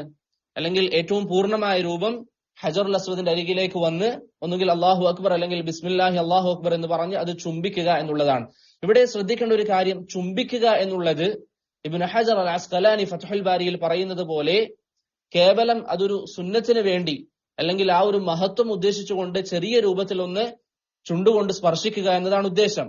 അതല്ലാതെ ചില ആളുകൾ അതിൽ വല്ലാതെ ചുംബിക്കുന്നത് കാണാം. അതല്ല ഉദ്ദേശം എന്ന് ഇബ്നു ഹജർ ഫത്ഹുൽ ബാരിയിൽ പറയുന്നതായി നമുക്ക് കാണാം. അപ്പോൾ ഒരു വ്യക്തിക്ക് ചുംബിക്കാൻ സാധിക്കുമെങ്കിൽ അത് ചുംബിക്കുക. ഇനി ചുംബിക്കാൻ സാധിക്കുന്നില്ല എങ്കിൽ അത് കൈകൊണ്ട് സ്പർശിക്കുകയും നമ്മുടെ കൈ ചുംബിക്കുകയും ചെയ്യുക. ഇനി കൈകൊണ്ട് നമുക്കത് സ്പർശിക്കാൻ സാധിക്കുന്ന ദൂരത്തിലല്ല ഉള്ളത് എങ്കിൽ നമ്മുടെ കയ്യിൽ വടിയോ അങ്ങനെ എന്തെങ്കിലും ഉണ്ട് എങ്കിൽ ആ വടി കൊണ്ട് അത് സ്പർശിക്കുകയും ആ വടിയുടെ അറ്റം അത് ചുംബിക്കുകയും ചെയ്യുക. നബി സല്ലല്ലാഹു അലൈഹി വസല്ലമ വടി ഹദീസിൽ വന്നതുപോലെ മെഹ്ജൻ അതിലേക്ക് നീട്ടുകയും മെഹ്ജന്റെ അറ്റം പ്രവാചകൻ ചുംബിക്കുകയും ചെയ്തു എന്ന് ഹദീസുകളിൽ സ്ഥിരപ്പെട്ടു വന്നിട്ടുണ്ട്. ഇനി അതിന് സാധിക്കുന്നില്ല എങ്കിൽ അതിലേക്ക് നമ്മൾ നേരെ തിരിഞ്ഞ് ആംഗ്യം കാണിക്കുക. ഇവിടെ ശ്രദ്ധിക്കേണ്ട ഒരു കാര്യം, പല ആളുകളും എങ്ങനെയാണ് ആംഗ്യം കാണിക്കാറുള്ളത്? നമ്മുടെ ഇടതുവശത്ത് കഅബ ആക്കിക്കൊണ്ടാണ് ആംഗ്യം കാണിക്കാറുള്ളത്. ഒരു വശത്തേക്ക് ചെരിഞ്ഞു നിന്നുകൊണ്ടാണ് ആംഗ്യം കാണിക്കാറുള്ളത്. പ്രവാചകന്റെ സുന്നത്ത് കഅബയുടെ നേരെ നമ്മൾ നിന്ന്, അഥവാ ഹജറുൽ അസ്വദിലേക്ക് നമ്മൾ നടന്നു പോകുന്നത് പോലെ ആ ഒരു അവസ്ഥയിൽ നിന്നുകൊണ്ടാണ് ഈ പറയപ്പെട്ട കാര്യങ്ങളൊക്കെ ചെയ്യൽ നബി സല്ലല്ലാഹു അലൈഹി വസല്ലമയുടെ സുന്നത്ത്. അതുപോലെ തന്നെ ഹജറുൽ അസ്വദുമായി ബന്ധപ്പെട്ട് ഇബ്നു അബ്ബാസ് റളിയല്ലാഹു അൻഹുവിൽ നിന്ന് സ്ഥിരപ്പെട്ട ഒരു കാര്യമാണ്, അദ്ദേഹം അതിന് മുകളിൽ സുജൂദ് ചെയ്യാറുണ്ടായിരുന്നു. സുജൂദ് എന്ന് പറഞ്ഞാൽ തല അതിനോട് ചേർത്ത് വെച്ച് ഇബ്നു അബ്ബാസ് റളിയല്ലാഹു അൻഹു നിൽക്കാറുള്ളതായി ഇമാം ബൈഹഖി റഹിമഹുല്ലാഹ് ഉദ്ധരിക്കുന്ന അസറിൽ സ്ഥിരപ്പെട്ടു വന്നിട്ടുണ്ട്. അതുകൊണ്ട് അതും നമുക്ക് ചെയ്യാവുന്നതാണ്. പക്ഷെ ഇന്ന് നമുക്കറിയാവുന്നത് പോലെ തന്നെ ഹജർ പഴയ ഒരു അവസ്ഥയിൽ ബാക്കിയില്ല. അത് പല ഫിത്നകളും നടന്നു. ഖറാമിത്തകൾ ഹജറുൽ അസ്വദ് എടുത്തുകൊണ്ടുപോയി, അതിന് കുറെ കാലം അവരുടെ കയ്യിലായിരുന്നു. അങ്ങനെ പല ഫിത്നകളിലും അകപ്പെട്ട് അതിന്റെ ചെറിയൊരു ഭാഗം മാത്രമാണ് ഇന്ന് ഹജറുൽ അസ്വദിൽ നിന്ന് ബാക്കിയുള്ളത്. അതുകൊണ്ട് അതിന് മുകളിൽ സുജൂദ് ചെയ്യുക എന്നൊക്കെ പറയുന്നത് അത്രത്തോളം എളുപ്പമുള്ള ഒരു കാര്യമല്ല. തയ്യിബ്. അതുപോലെ തന്നെ ഹജറുൽ അസ്വദുമായി ബന്ധപ്പെട്ട് നബി സല്ലല്ലാഹു അലൈഹി വസല്ലം പറഞ്ഞൊരു കാര്യമാണ്, ഇബ്നു അബ്ബാസ് റളിയല്ലാഹു അൻഹു പറയുന്നു, ലയബ്അസന്നഹു അല്ലാഹു യൗമൽ ഖിയാമ, അവസാന നാളിൽ ഹജറുൽ അസ്വദിനെ അല്ലാഹു സുബ്ഹാനഹു വ തആല കൊണ്ടുവരും. ലഹു ഐനാനി യുബ്സിറു ബിഹിമ, അതിന് കാണാൻ സാധിക്കുന്ന രണ്ട് കണ്ണുകൾ ഉണ്ടാകും, അഥവാ ആ കണ്ണുകൾ കൊണ്ട് ഹജറുൽ അസ്വദ് കാണും. വലിസാനുൻ യൻതിഖു ബിഹി, സംസാരിക്കാൻ ഒരു നാവും ഉണ്ടാകും. യഷ്ഹദു അലാ മൻ ഇസ്തലമഹു ബിഹഖ്, അത് സ്പർശിച്ച ആളുകൾക്ക് അല്ലെങ്കിൽ അതിനോട് ചെയ്യേണ്ട ബാധ്യത നിറവേറ്റിയ ആളുകൾക്ക് അത് സാക്ഷി പറയുമെന്ന് റസൂൽ സല്ലല്ലാഹു അലൈഹി വസല്ലമ തങ്ങൾ പറഞ്ഞതായി ഇമാം തിർമിദി റഹിമഹുല്ലാഹ് ഉദ്ധരിക്കുന്ന ഹദീസിൽ നമുക്ക് കാണാൻ സാധിക്കുന്നതാണ്. അപ്പോൾ ഈ പറഞ്ഞ രൂപത്തിൽ ഹജറുൽ അസ്വദിനെ നമ്മൾ സമീപിക്കുക. പിന്നീട് അവിടുന്ന് കഅബ നമ്മുടെ ഇടതുവശത്ത് വരുന്ന രൂപത്തിൽ നമ്മൾ തവാഫ് തുടങ്ങുക. തവാഫിൽ പ്രത്യേകിച്ച് പ്രാർത്ഥനയോ ദിക്റോ ദുആ ഒന്നും നബി സല്ലല്ലാഹു അലൈഹി വസല്ലമ തങ്ങൾ പഠിപ്പിച്ചു തന്നിട്ടില്ല. അങ്ങനെ ഹജറുൽ അസ്വദിൽ നിന്ന് നമ്മൾ നടന്ന് ആദ്യം കഅബക്ക് 4 അറ്റങ്ങളാണ്, നമുക്കറിയാം 4 അറ്റങ്ങളാണ്. ഹജറുൽ അസ്വദിൽ നിന്ന് തുടങ്ങി ഒന്നാമത്തെ അറ്റം കഴിഞ്ഞ് രണ്ടാമത്തെ അറ്റം കഴിഞ്ഞ് മൂന്നാമത്തെ അറ്റത്തിന്റെ പേരാണ് അർറുക്നുൽ യമാനി. അത് സ്പർശിക്കുക എന്നുള്ളത് ചില പണ്ഡിതന്മാർ സുന്നത്താണെന്ന് പറഞ്ഞിട്ടുണ്ട്. എന്ന് പറഞ്ഞിട്ടുണ്ട്. അവർ തെളിവാക്കുന്ന ഹദീസ് ഏതാണ്? ഇമാം തിർമിദിയും അഹ്മദും ഉദ്ധരിക്കുന്ന അബ്ദുല്ലാഹ് ബിൻ ഉമർ റളിയല്ലാഹു അൻഹുവിന്റെ ഹദീസാണ്. നബി സല്ലല്ലാഹു അലൈഹി വസല്ലമ പറഞ്ഞു, ഇന്ന മസ്ഹൽ ഹജറിൽ അസ്വദ്, ഹജറുൽ അസ്വദ് സ്പർശിക്കുക എന്നുള്ളത്, വറുക്നുൽ യമാനി അല്ലെങ്കിൽ വറുക്നുൽ യമാനിയും സ്പർശിക്കുക എന്നുള്ളത്, യഹുത്താനിൽ ഖതായ ഖത്താ, അത് പാപങ്ങളൊക്കെ മായ്ച്ചു കളയുമെന്ന് നബി സല്ലല്ലാഹു അലൈഹി വസല്ലമ തങ്ങൾ പറഞ്ഞതായി ഇമാം തിർമിദിയും അഹ്മദും ഉദ്ധരിക്കുന്ന ഹദീസിൽ വന്നിട്ടുണ്ട്. അതുപോലെ തന്നെ അബ്ദുല്ലാഹ് ബിൻ അംറിന്റെ ഹദീസിൽ നബി സല്ലല്ലാഹു അലൈഹി വസല്ലം പറഞ്ഞു, യഅതി റുക്നുൽ യമാനി യൗമൽ ഖിയാമ അഅ്ളമു മിൻ അബി ഖുബൈസ്, അബൂ ഖുബൈസ് പർവ്വതങ്ങളെക്കാളും വലിയതായി റുക്നുൽ യമാനി അള്ളാഹുവിന്റെ മുമ്പിൽ വരും. ലഹു ലിസാനാനി വശഫതാൻ, അതിന് 2 നാവുകളും 2 ചുണ്ടുകളും ഉണ്ടാകുമെന്ന് നബി സല്ലല്ലാഹു അലൈഹി വസല്ലമ തങ്ങൾ പറഞ്ഞതായി ഇമാം അഹ്മദ് റഹിമഹുല്ല ഉദ്ധരിക്കുന്ന ഹദീസിൽ സ്ഥിരപ്പെട്ടു വന്നിട്ടുണ്ട്. അതുകൊണ്ട് തന്നെ ഒരു വ്യക്തിയെ സംബന്ധിച്ചിടത്തോളം അദ്ദേഹം ഹജറുൽ അസ്വദിന്റെ കൂടെ റുക്നുൽ യമാനിയും സ്പർശിക്കാൻ വേണ്ടി പറ്റുമെങ്കിൽ അത് സ്പർശിക്കുക. ഇനി ഒരു വ്യക്തിക്ക് അത് തൊടാൻ സാധിക്കുന്നില്ലെങ്കിൽ നേരത്തെ പറഞ്ഞ അഹ്കാമുകളൊന്നും അതിന് ബാധകമല്ല. അതിലേക്ക് ആംഗ്യം കാണിക്കലോ അല്ലെങ്കിൽ അത് ചുംബിക്കലോ തുടങ്ങിയ ഒന്നും ബാധകമല്ല. സാധിക്കുമെങ്കിൽ അത് കൈകൊണ്ട് തൊടുക എന്നുള്ളത് മാത്രം. അതിന് തൊടാൻ സാധിക്കുന്നില്ല എങ്കിൽ പ്രശ്നമില്ല. പക്ഷെ അത് തൊടാൻ പറ്റിയാൽ ഈ പറഞ്ഞ ഫളായിലുകൾ ഇൻഷാ അള്ളാഹ് നമുക്ക് ലഭിക്കുന്നതാണ്. അങ്ങനെ റുക്നുൽ യമാനി തൊട്ട് ഹജറുൽ അസ്വദിനിടയിലുള്ള സ്ഥലത്ത് എന്ത് പറയൽ സുന്നത്താണ്? റബ്ബന ആതിനാ ഫിദ് ദുനിയ ഹസന വഫിൽ ആഖിറതി ഹസനതൻ വഖിനാ അദാബന്നാർ എന്ന് പറയൽ സുന്നത്തായി ഇമാം അബൂ ദാവൂദ് റഹിമഹുല്ല ഉദ്ധരിക്കുന്ന ഹദീസിൽ സ്ഥിരപ്പെട്ടിട്ടുണ്ട്. അപ്പോൾ ഈ പറഞ്ഞ രൂപത്തിൽ 7 തവണ എന്ത് ചെയ്യുക? കഅബയ്ക്ക് ചുറ്റും റൗണ്ട് ചെയ്യുക, തവാഫ് ചെയ്യുക. ഇതിൽ ആദ്യത്തെ 3 റൗണ്ടുകളിൽ റമൽ സുന്നത്താണ്. റമൽ എന്ന് പറഞ്ഞാൽ ഞാൻ നേരത്തെ പറഞ്ഞു, കാലുകൾ അടുപ്പിച്ചു വെച്ച് വേഗത്തിൽ നടക്കൽ, ഓടലല്ല. കാലുകൾ അടുത്തടുത്ത് വെച്ച് വേഗത്തിൽ നടക്കുന്നതിനാണ് റമല് എന്ന് പറയുക. അങ്ങനെ 7 തവണ നമ്മൾ തവാഫ് ചെയ്തു കഴിഞ്ഞാൽ മഖാമു ഇബ്രാഹിമിന്റെ പിറകിൽ വന്ന് നിസ്കരിക്കുക. മഖാമു ഇബ്രാഹിമിന്റെ പിറകിൽ വന്ന് നിസ്കരിക്കുക. ഒരു ചോദ്യം, മഖാമു ഇബ്രാഹിമിന്റെ മുന്നിൽ വെച്ച് നിസ്കരിക്കാൻ പറ്റുമോ? ഇന്നിപ്പോ മഖാമു ഇബ്രാഹിം ഉണ്ട്, അതിന് മുമ്പിൽ ഒരാൾ ഒന്ന് നിസ്കരിച്ചാൽ പറ്റും. എന്തുകൊണ്ടാണ്? നബി സല്ലല്ലാഹു അലൈഹി വസല്ലമയുടെ കാലഘട്ടത്തിൽ മഖാം ഇബ്രാഹിം എവിടെയാണ്? കഅബയോട് ചേർന്നിട്ടാണ്. പിൽക്കാലഘട്ടത്തിലാണ് മഖാം ഇബ്രാഹിം പിന്നോട്ടേക്ക് വെച്ചത്. അതുകൊണ്ട് ഒരു വ്യക്തി മഖാം ഇബ്രാഹിമിന്റെ മുന്നിൽ വെച്ച് നിസ്കരിച്ചാലും ഇന്ന് നിസ്കാരം സഹിയാകുന്നതാണ്. പക്ഷേ ഇവിടെ ഉദ്ദേശം എന്താണ്? മഖാം ഇബ്രാഹിമിന്റെ പിറകിൽ നിസ്കരിക്കണം എന്ന് പറയുമ്പോൾ ആദ്യ കാലഘട്ടത്തിലുള്ള പരിഗണന വെച്ചിട്ടാണ്. അന്ന് മഖാം ഇബ്രാഹിം കഅബയോട് ചേർന്നിട്ടാണ്. പിന്നീട് ഉമർ റളിയല്ലാഹു അൻഹുവിന്റെ ഭരണത്തിലാണെന്നാണ് ഓർമ്മ, മഖാം ഇബ്രാഹിം പിറകോട്ടേക്ക് വെച്ചത്. അതല്ലാതെ മഖാം ഇബ്രാഹിം കഅബയോട് ചേർന്നാണ്. അതുകൊണ്ട് തന്നെ ഒരു വ്യക്തി മഖാം ഇബ്രാഹിമിന്റെ മുന്നിൽ വെച്ച് നിസ്കരിച്ചാലും അദ്ദേഹത്തിന്റെ നിസ്കാരം സഹിഹാകുന്നതാണ്. പിന്നെ മഖാം ഇബ്രാഹിമിന്റെ അരികിലേക്ക് വരികയും വത്തഖിദു മിൻ മഖാമി ഇബ്രാഹിമ മുസല്ല എന്ന സൂറത്തുൽ ബഖറയിലെ 125-ാമത്തെ വചനം ഓതുകയും ചെയ്യുക. സൂറത്തുൽ ബഖറയിലെ 125-ാമത്തെ വചനം ഓതുകയും ചെയ്യുക. പിന്നീട് മഖാം ഇബ്രാഹിമിന്റെ പിറകിൽ ഈ 2 റക്അത്ത് നിസ്കരിക്കുക. ആ നിസ്കാരത്തിൽ ഒന്നാമത്തെ റക്അത്തിൽ സൂറത്തുൽ കാഫിറൂനും രണ്ടാമത്തെ റക്അത്തിൽ സൂറത്തുൽ ഇഖ്ലാസും പാരായണം ചെയ്യുക. ശേഷം സംസം വെള്ളം കുടിക്കുക എന്നുള്ളത് പ്രവാചകന്റെ സുന്നത്താണ്. ഉംറയിലാണെങ്കിലും ഹജ്ജിലാണെങ്കിലും തവാഫിന് ശേഷം നിസ്കാരത്തിന് ശേഷം സംസം വെള്ളം കുടിക്കലും അതുപോലെ തന്നെ സംസം വെള്ളം തലയിൽ ഒഴിക്കുക എന്നുള്ളതും പ്രവാചകന്റെ സുന്നത്താണ്. സംസം വെള്ളം തലയിൽ ഒഴിക്കുക എന്നുള്ളതും നബി സല്ലല്ലാഹു അലൈഹി വസല്ലമയുടെ സുന്നത്താണ്. സംസമിന്റെ വിഷയത്തിൽ ധാരാളം ഹദീസുകൾ നമ്മൾ കേട്ടിട്ടുണ്ട്. അതിൽ പ്രധാനപ്പെട്ട ഒരു ഹദീസാണ് ഇബ്നു അബ്ബാസ് റളിയല്ലാഹു അൻഹു പറയുന്നു, ഖൈറു മാഇൻ അലാ വജ്ഹിൽ അർളി മാഉ സംസം. ഖൈറു മാഇൻ അലാ വജ്ഹിൽ അർളി മാഉ സംസം. ഭൂമിയിലുള്ള വെള്ളത്തിൽ ഏറ്റവും ഖൈറായ വെള്ളം സംസം വെള്ളമാണ്. ഫീഹി തആമുത് തുഅമി വശിഫാഉസ് സുഖം. അതിൽ രോഗശമനമുണ്ട് എന്ന് റസൂൽ സല്ലല്ലാഹു അലൈഹി വസല്ലമ തങ്ങൾ പറഞ്ഞതായി ഇമാം ഫാക്കിഹി റഹിമഹുല്ലാ അദ്ദേഹത്തിന്റെ അഖ്ബാറു മക്കയിൽ ഉദ്ധരിക്കുന്നതായി കാണാം. അതുപോലെ തന്നെ സംസം വെള്ളവുമായി ബന്ധപ്പെട്ട് ശ്രദ്ധിക്കേണ്ട ഒരു കാര്യമാണ്, നമ്മൾ ഇന്ന് ഹജ്ജിന് പോകുന്ന ആളുകൾ അല്ലെങ്കിൽ ഉംറക്ക് പോകുന്ന ആളുകൾ ഒരു ചടങ്ങ് എന്ന രൂപത്തിൽ കുറച്ച് വെള്ളം നാട്ടിലേക്ക് കൊണ്ടുപോകാറുണ്ട്. പക്ഷേ അത് നമ്മുടെ നിയത്ത് മാറ്റുക. നബി സല്ലല്ലാഹു അലൈഹി വസല്ലമ തങ്ങൾ വെള്ളം കൊണ്ടുപോകാറുണ്ട്. അത് സുന്നത്തായ പ്രവർത്തനമാണ്. അതുകൊണ്ട് മക്കയിൽ നിന്ന് ഉംറ ചെയ്തു പോകുമ്പോൾ അല്ലെങ്കിൽ ഹജ്ജ് ചെയ്തു പോകുമ്പോൾ സംസം വെള്ളം കൂടെ എടുക്കുക എന്നുള്ളത് നബി സല്ലല്ലാഹു അലൈഹി വസല്ലമയുടെ സുന്നത്താണ്. ആയിഷ റളിയല്ലാഹു അൻഹ പറയുന്നു, കാന റസൂലുള്ളാഹി സല്ലല്ലാഹു അലൈഹി വസല്ലം യഹ്മിലു മാഅ സംസം. പ്രവാചകൻ സല്ലല്ലാഹു അലൈഹി വസല്ലം സംസം വെള്ളം എടുക്കാറുണ്ട്. വകാന യസുബ്ബു അലൽ മർളാ വയസ്ഖീഹിം. ശേഷം രോഗികളായ ആളുകളുടെ അരികിൽ വന്ന് അവർക്ക് നബി സല്ലല്ലാഹു അലൈഹി വസല്ലം അത് കുടിക്കാൻ കൊടുക്കുമായിരുന്നു എന്ന് ഇമാം തിർമിദി റഹിമഹുല്ല ഉദ്ധരിക്കുന്ന ഹദീസിൽ നമുക്ക് കാണാൻ സാധിക്കും. അതുകൊണ്ട് മക്കയിൽ നിന്ന് പോകുമ്പോൾ സംസം കയ്യിൽ കരുതുക എന്നുള്ളത് സുന്നത്തായ പ്രവർത്തനമാണ്. തയ്യിബ്, അപ്പൊ നമ്മൾ പറഞ്ഞത് തവാഫ് ചെയ്തു, തവാഫിന് ശേഷം 2 റക്അത്ത് നിസ്കരിച്ചു, അതിൽ ഈ പറയപ്പെട്ട സൂറത്തുകൾ ഓതി, പിന്നീട് നമ്മൾ പറഞ്ഞ എന്താ സംസം 2 ഈ പറയുന്ന സൂറത്തുകൾ ഓതിയതിനു ശേഷം നമ്മൾ എന്ത് ചെയ്യണം? സംസം വെള്ളം കുടിക്കുക. സംസം വെള്ളം കുടിച്ച് അത് തലയിൽ ഒഴിക്കുക. ശേഷം ഹജറുൽ അസ്വദിന്റെ അരികിലേക്ക് പോവുകയും അത് തൊടുകയും ചെയ്യുക. ഉംറയിലാണെങ്കിലും തവാഫിലാണെങ്കിലും പല ആളുകളും 7ാമത്തെ തവാഫിന് ശേഷം പിന്നെ ആ ഭാഗത്ത് പോകില്ല. അതല്ല, മറിച്ച് 7ാമത്തെ തവാഫിന് ശേഷം ഈ പറയപ്പെട്ട നിസ്കാരമൊക്കെ കഴിഞ്ഞതിന് ശേഷം വീണ്ടും ഹജറുൽ അസ്വദിന്റെ അരികിലേക്ക് പോവുകയും അത് തൊടുകയും ചെയ്യുക എന്നുള്ളത് സുന്നത്താണ്, ചുംബിക്കേണ്ടതില്ല.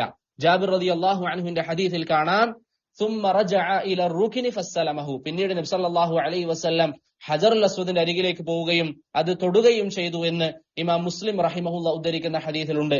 ആ വിഷയത്തിൽ ഇമാം ഇബ്നു അബ്ദുൽ ബർറും ഇമാം ഇബ്നു ഖുദാമയും ഇജ്മാ ഉദ്ധരിച്ചിട്ടുണ്ട്. അഥവാ തവാഫിന് ശേഷം നിസ്കാര ശേഷം വീണ്ടും പോയി ഹജറുൽ അസ്വദ് തൊടുക എന്നുള്ളത് നബി സല്ലല്ലാഹു അലൈഹി വസല്ലമയുടെ സുന്നത്താണ്.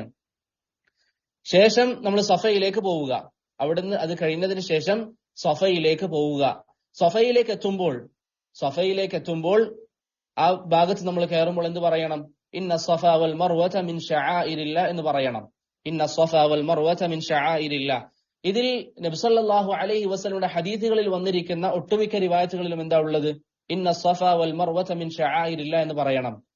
എന്നാൽ ഷെയ്ഖ് അൽബാനി റഹിമഹുല്ല അദ്ദേഹത്തിന്റെ മനാസിക്കിൽ ഈ വിഷയം പറയുമ്പോൾ ഈ ആയത്ത് പൂർണ്ണമായി കൊണ്ടുവന്നിട്ടുണ്ട്. പക്ഷേ ഭൂരിപക്ഷം ഉലമാക്കൾ അവരുടെ കിതാബുകളിലും, അതിൽപ്പെട്ടതാണ് ബഹുമാനായ അധ്യാപകൻ ഷെയ്ഖ് അബ്ദുൽ മുഹ്സിൻ അബ്ബാദ്, അതുപോലെ തന്നെ ധാരാളം ഫുഖഹാക്കൾ അവരുടെ കിതാബുകളിലും പറയുന്നത് കേവലം ഇന്ന സഫ വൽ മർവത മിൻ ശആഇരില്ലാ എന്നത് മാത്രമാണ്. അതുകൊണ്ട് അല്ലാഹു അലം സുന്നത്ത് അത് മാത്രം ഓതലാണ്, പൂർണ്ണമായി പാരായണം ചെയ്യുന്നതിന് പകരം അത് മാത്രം പറയുക എന്നുള്ളതാണ് സുന്നത്ത്. അതിനുശേഷം നബി സല്ലല്ലാഹു അലൈഹി വസല്ലം പറഞ്ഞു, നബ്ദഉ ബിമാ ബദഅ അല്ലാഹു ബി. അതിലും പണ്ഡിതന്മാർക്കിടയിൽ അഭിപ്രായ വ്യത്യാസമുണ്ട്. അങ്ങനെ പറയൽ സുന്നത്താണോ അതല്ല അത് പ്രവാചകൻ കേവലം നമ്മളെ അറിയിക്കാൻ വേണ്ടി പറഞ്ഞതാണോ എന്ന്. പ്രവാചകൻ ഒരു അമല് നമുക്ക് അറിയിച്ചു തരാൻ, അഥവാ പ്രവാചകൻ എന്തുകൊണ്ടാണ് സഫ തുടങ്ങുന്നത് എന്ന് മനസ്സിലാക്കി തരാൻ പറഞ്ഞതാണോ എന്ന്. അല്ലാഹു അലം. ഷെയ്ഖ് അബ്ദുൽ മുഹ്സിൻ അബ്ബാദ് ഹഫിളഹുല്ല പറയുന്നത് അത് നമ്മൾ പറയൽ സുന്നത്താണ്. അപ്പോൾ സഫയിലേക്ക് കയറിയതിനു ശേഷം ഇന്ന സഫ വൽ മർവത മിൻ ശആഇരില്ലാ അബ്ദഉ ബിമാ ബദഅ അല്ലാഹു ബിഹി എന്ന് പറഞ്ഞുകൊണ്ട് സഫയിലേക്ക് നമ്മൾ കയറുക. പിന്നീട് കഅബയിലേക്ക് നമ്മൾ നോക്കുക, കഅബയിലേക്ക് നമ്മൾ മുഖം തിരിക്കുക. അതിലേക്ക് കൈ ഉയർത്തുകയോ അല്ലെങ്കിൽ ആംഗ്യം കാണിക്കുകയോ ഒന്നും ചെയ്യേണ്ടതില്ല, മറിച്ച് കഅബയിലേക്ക് നോക്കുകയും അല്ലാഹു അക്ബർ എന്ന് 3 തവണ പറയുകയും ചെയ്യുക. അല്ലാഹു അക്ബർ, അല്ലാഹു അക്ബർ എന്നിങ്ങനെ 3 തവണ പറയുകയും ചെയ്യുക. പിന്നെ ലാ ഇലാഹ ഇല്ലല്ലാഹു വഹ്ദഹു ലാ ശരീക ലഹ് ലഹുൽ മുൽക്കു വലഹുൽ ഹംദ്. ഇമാം നസയിയുടെ റിവായത്തിൽ യുഹ്യി വയുമീത്ത് എന്നുണ്ട്. പല റിവായത്തുകളിലും ആ ഒരു വാക്കില്ല. അത് പറയുന്നെങ്കിൽ പറയാം, ലാ ഇലാഹ ഇല്ലല്ലാഹു വഹ്ദഹു ലാ ശരീക ലഹ് ലഹുൽ മുൽക്കു വലഹുൽ ഹംദ് വഹുവ അലാ കുല്ലി ഷൈഇൻ ഖദീർ. ലാ ഇലാഹ ഇല്ലല്ലാഹു വഹ്ദഹു. ഇമാം ഇബ്നു മാജയുടെ റിവായത്തിൽ അവിടെയും ലാ ശരീക ലഹു എന്നുണ്ട്. അത് പറയുന്നവർക്ക് പറയാം. അതല്ല എങ്കിൽ ചില റിവായത്തുകളിൽ ലാ ഇലാഹ ഇല്ലല്ലാഹു വഹ്ദഹു അൻജസ വഅദഹു വനസറ അബ്ദഹു വഹസമൽ അഹ്സാബ വഹ്ദഹു എന്നിങ്ങനെ സഫയിൽ വെച്ച് പറയുക. പിന്നീട് ദീർഘമായി ദുആ ചെയ്യുക. വീണ്ടും ഈ പറയുന്ന ദിക്ർ പറയുക, ലാ ഇലാഹ ഇല്ലല്ലാഹു വഹ്ദഹു ലാ ശരീക ലഹു തുടങ്ങിയ ദിക്ർ പറയുക. പിന്നീട് ദീർഘമായി ദുആ ചെയ്യുക. പിന്നീട് ദിക്ർ പറയുക. പിന്നീട് ദുആ ചെയ്യേണ്ടതില്ല. പിന്നീട് അവിടുന്ന് മറവയിലേക്ക് പോവുക. അവിടെ സഹോദരങ്ങളെ, മറവയിലേക്ക് പോകുമ്പോൾ നമ്മൾ ശ്രദ്ധിക്കേണ്ട ഒരു കാര്യം, അവിടെ പഴയകാലം വാദിയായിരുന്ന, താഴ്വരയായിരുന്ന ഒരു പ്രദേശമാണ്. അവിടെ ഒരു ചെറിയ സ്ഥലത്ത് നബി സല്ലല്ലാഹു അലൈഹി വസല്ലം കുറച്ച് വേഗത്തിൽ നടക്കാറുണ്ട്. നബി സല്ലല്ലാഹു അലൈഹി വസല്ലം നല്ല വേഗത്തിൽ നടക്കാറുണ്ട്. അത് ഇന്ന് സൗദി ഗവൺമെന്റ് ജസാഹുമുല്ലാഹു ഖൈറൻ അവിടെ പച്ച നിറത്തിൽ അതിനെ അടയാളപ്പെടുത്തിയിട്ടുണ്ട്. അതുകൊണ്ട് അവിടെ വെച്ച് ധൃതി കാണിക്കുക എന്നുള്ളതും നബി സല്ലല്ലാഹു അലൈഹി വസല്ലമ തങ്ങളുടെ സുന്നത്താണ്. ആ സമയത്ത് ഈ രണ്ട് ഇന്ന് നിറം നൽകിയതിന്റെ ഇടയിൽ ഓടുന്ന സമയത്ത് ഇബ്നു മസ്ഊദ് റളിയല്ലാഹു അൻഹുവിൽ നിന്ന് റബ്ബി ഗഫിർ വർഹം ഇന്നക അൻതൽ അഅസ്സുൽ അക്രം എന്ന ദുആ സ്ഥിരപ്പെട്ടു വന്നിട്ടുണ്ട്. റബ്ബി ഗഫിർ വർഹം ഇന്നക അൻതൽ അഅസ്സുൽ അക്രം എന്ന ദുആ സ്ഥിരപ്പെട്ടു വന്നിട്ടുണ്ട്. അപ്പോൾ ഈ രൂപത്തിൽ 7 തവണ എന്ത് ചെയ്യുക? സഈ ചെയ്യുക. ആദ്യം സഫയിൽ തുടങ്ങി പിന്നീട് മർവയിലേക്ക് പോയി. മർവയിലും നമ്മൾ നേരത്തെ പറഞ്ഞതുപോലെ തന്നെ ചെയ്യുക. ആദ്യം നിൽക്കുക, പിന്നീട് അല്ലാഹു അക്ബർ, കഅബയിലേക്ക് മുഖം തിരിച്ചു നിൽക്കുക. ഇന്ന് കഅബ കാണാൻ സാധ്യമല്ല, മർവയിൽ നിന്നാൽ കഅബ കാണാൻ സാധ്യമല്ല. മറിച്ച് അവിടെ നിന്ന് ഈ പറയുന്ന പ്രാർത്ഥന ലാ ഇലാഹ ഇല്ലല്ലാഹു വഹ്ദഹു ലാ ശരീക ലഹു പറയുക, ദുആ ചെയ്യുക, പിന്നീട് പ്രാർത്ഥന, പിന്നീട് ദുആ, അതിനുശേഷം എന്ത് ചെയ്യുക? പിന്നീട് പ്രാർത്ഥന ഒന്നുകൂടി പറഞ്ഞ ശേഷം അവിടുന്ന് മർവയിൽ 7 തവണ സഅയും പൂർത്തിയാകും. ഇങ്ങനെ 7 തവണ സഅയി പൂർത്തിയായി കഴിഞ്ഞാൽ, ഈ 7 തവണ സഅയി പൂർത്തിയായി കഴിഞ്ഞാൽ മുതമത്തി ആണെങ്കിൽ എന്ത് ചെയ്യണം? മുടിമുറിക്കുക. മുതമത്തി ആണ് എങ്കിൽ അവൻ മുടിമുറിക്കുക. അതോടെ അവൻ തഹല്ലുലായി. ഖാരിനും മുഫ്രിദുമാണ് എങ്കിൽ അവരെ സംബന്ധിച്ചിടത്തോളം അവർ ഇഹ്റാമിൽ തന്നെ ബാക്കിയാവുക. ഇപ്പൊ ഇവിടെ ഒരു സംശയം, ഈ ഖാരിനും മുഫ്രിദും ചെയ്തിരിക്കുന്ന സഅയി എന്താണ്? ഹജ്ജിന്റെ സഅയാണ്. ഹജ്ജിന്റെ സഅയാണ്. എന്ന് പറഞ്ഞാൽ അവരിവിടെ സഅയ് ചെയ്താൽ പിന്നെ തവാഫുൽ ഇഫാദക്ക് ശേഷം സഅയ് ചെയ്യേണ്ടതില്ല. തവാഫുൽ ഇഫാദക്ക് ശേഷം സഅയ് ചെയ്യേണ്ടതില്ല. ഇനി മുഫ്രിദും ഖാരിനും കേവലം തവാഫ് മാത്രമേ ചെയ്തുള്ളൂ, തവാഫുൽ ഖുദൂം മാത്രം, സഅയ് ചെയ്തില്ല. അങ്ങനെ വേണമെങ്കിൽ അങ്ങനെയും ചെയ്യാം. അങ്ങനെയാണെങ്കിൽ അവരെപ്പോഴാണ് സഅയ് ചെയ്യേണ്ടത്? തവാഫുൽ ഇഫാദക്ക് ശേഷം. അപ്പോൾ മുഫ്രിദിനും ഖാരിനും രണ്ട് ഓപ്ഷൻ ഉണ്ട്.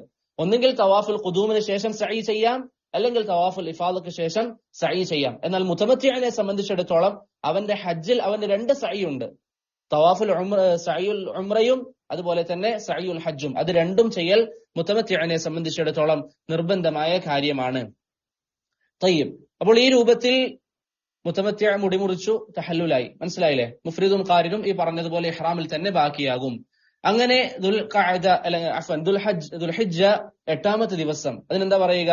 യൗമുത് തർവിയ. ദുൽഹിജ്ജ 8ാമത്തെ ദിവസത്തിൽ ഈ മുതമത്തിഅ ഇഹ്റാം ചെയ്യുക, ലബ്ബൈക അല്ലാഹുമ്മ ഹജ്ജൻ എന്ന് പറയുക. കാരണം ഉംറ കഴിഞ്ഞു, ഇനി ഹജ്ജാണ് ബാക്കിയുള്ളത്. ആദ്യത്തെ ഇഹ്റാമിൽ നമ്മൾ പറഞ്ഞ സുന്നത്തായ കാര്യങ്ങളൊക്കെ ഇവിടെയും സുന്നത്താണ്. കുളിക്കുക, അതുപോലെ തന്നെ സുഗന്ധം ഉപയോഗിക്കുക തുടങ്ങിയ കാര്യങ്ങളൊക്കെ ചെയ്തുകൊണ്ട് ഇഹ്റാം ചെയ്യുക. പിന്നീട് അവരെല്ലാവരും ഒന്നിച്ച് എവിടേക്ക് പോകും? മിനയിലേക്ക് പോകും. എല്ലാവരും ഒന്നിച്ച് മിനയിലേക്ക് പോകും. എപ്പോഴാണ്? ദുൽഹിജ്ജ 8ാമത്തെ ദിവസം, യൗമുത് തർവിയ. എവിടെയാണോ ഉള്ളത് അവിടെ വെച്ച് തന്നെ ഇഹ്റാം ചെയ്യുക. പ്രത്യേകിച്ച് ഹെല്ലിലേക്ക് പോകേണ്ടതില്ല. നമ്മൾ മക്കയിലാണ് ഉണ്ടാവുക. മക്കയിൽ ഇപ്പോൾ റൂമിലാണെങ്കിൽ റൂമിൽ വെച്ച്, വീട്ടിലാണെങ്കിൽ വീട്ടിൽ വെച്ച് ഇഹ്റാം ചെയ്യുക. അങ്ങനെ അവിടുന്ന് മിനയിലേക്ക് പോവുക. ഏറ്റവും നല്ലത് മിനയിൽ എപ്പോഴെത്തലാണ്? ളുഹൂറിന് മുമ്പ് എത്തലാണ്. 8ാമത്തെ ദിവസം ളുഹൂറിന് മുമ്പ് അവിടെ എത്തുക എന്നുള്ളതാണ് നബി സല്ലല്ലാഹു അലൈഹി വസല്ലമയുടെ സുന്നത്ത്. ളുഹൂറിന് മുമ്പ് മിനയിൽ എത്തുകയും അവിടെ വെച്ച് ളുഹൂർ, അസർ, മഗ്രിബ്, ഇശ, പിറ്റേ ദിവസം ഫജർ, ഈ 5 നിസ്കാരങ്ങൾ അവിടെ വെച്ച് നിസ്കരിക്കുക. നബി സല്ലല്ലാഹു അലൈഹി വസല്ലമയുടെ സുന്നത്ത് അങ്ങനെയാണ്. ളുഹൂർ, അസർ, മഗ്രിബ്, ഇശ, ഫജർ, ഈ 5 നിസ്കാരങ്ങൾ മിനയിൽ വെച്ച് ഓരോരോ നിസ്കാരം അതത് നിസ്കാരത്തിന്റെ സമയത്ത് നിസ്കരിക്കുക. ജമുഉം ഖസ്റൊന്നും ഇല്ലാതെ ഓരോരോ നിസ്കാരം അതത് നിസ്കാരത്തിന്റെ സമയത്ത് തന്നെ നിസ്കരിക്കുക. അങ്ങനെ പിറ്റേ ദിവസം ഫജർ നിസ്കരിച്ച ശേഷം, പിറ്റേ ദിവസം ഏതാണ്? 9ാമത്തെ ദിവസം, അതിനെന്താ പറയാ? യൗമു അറഫ. അറഫ ദിവസത്തിൽ സൂര്യൻ ഉദിച്ചതിന് ശേഷം അറഫയിലേക്ക് പുറപ്പെടുക.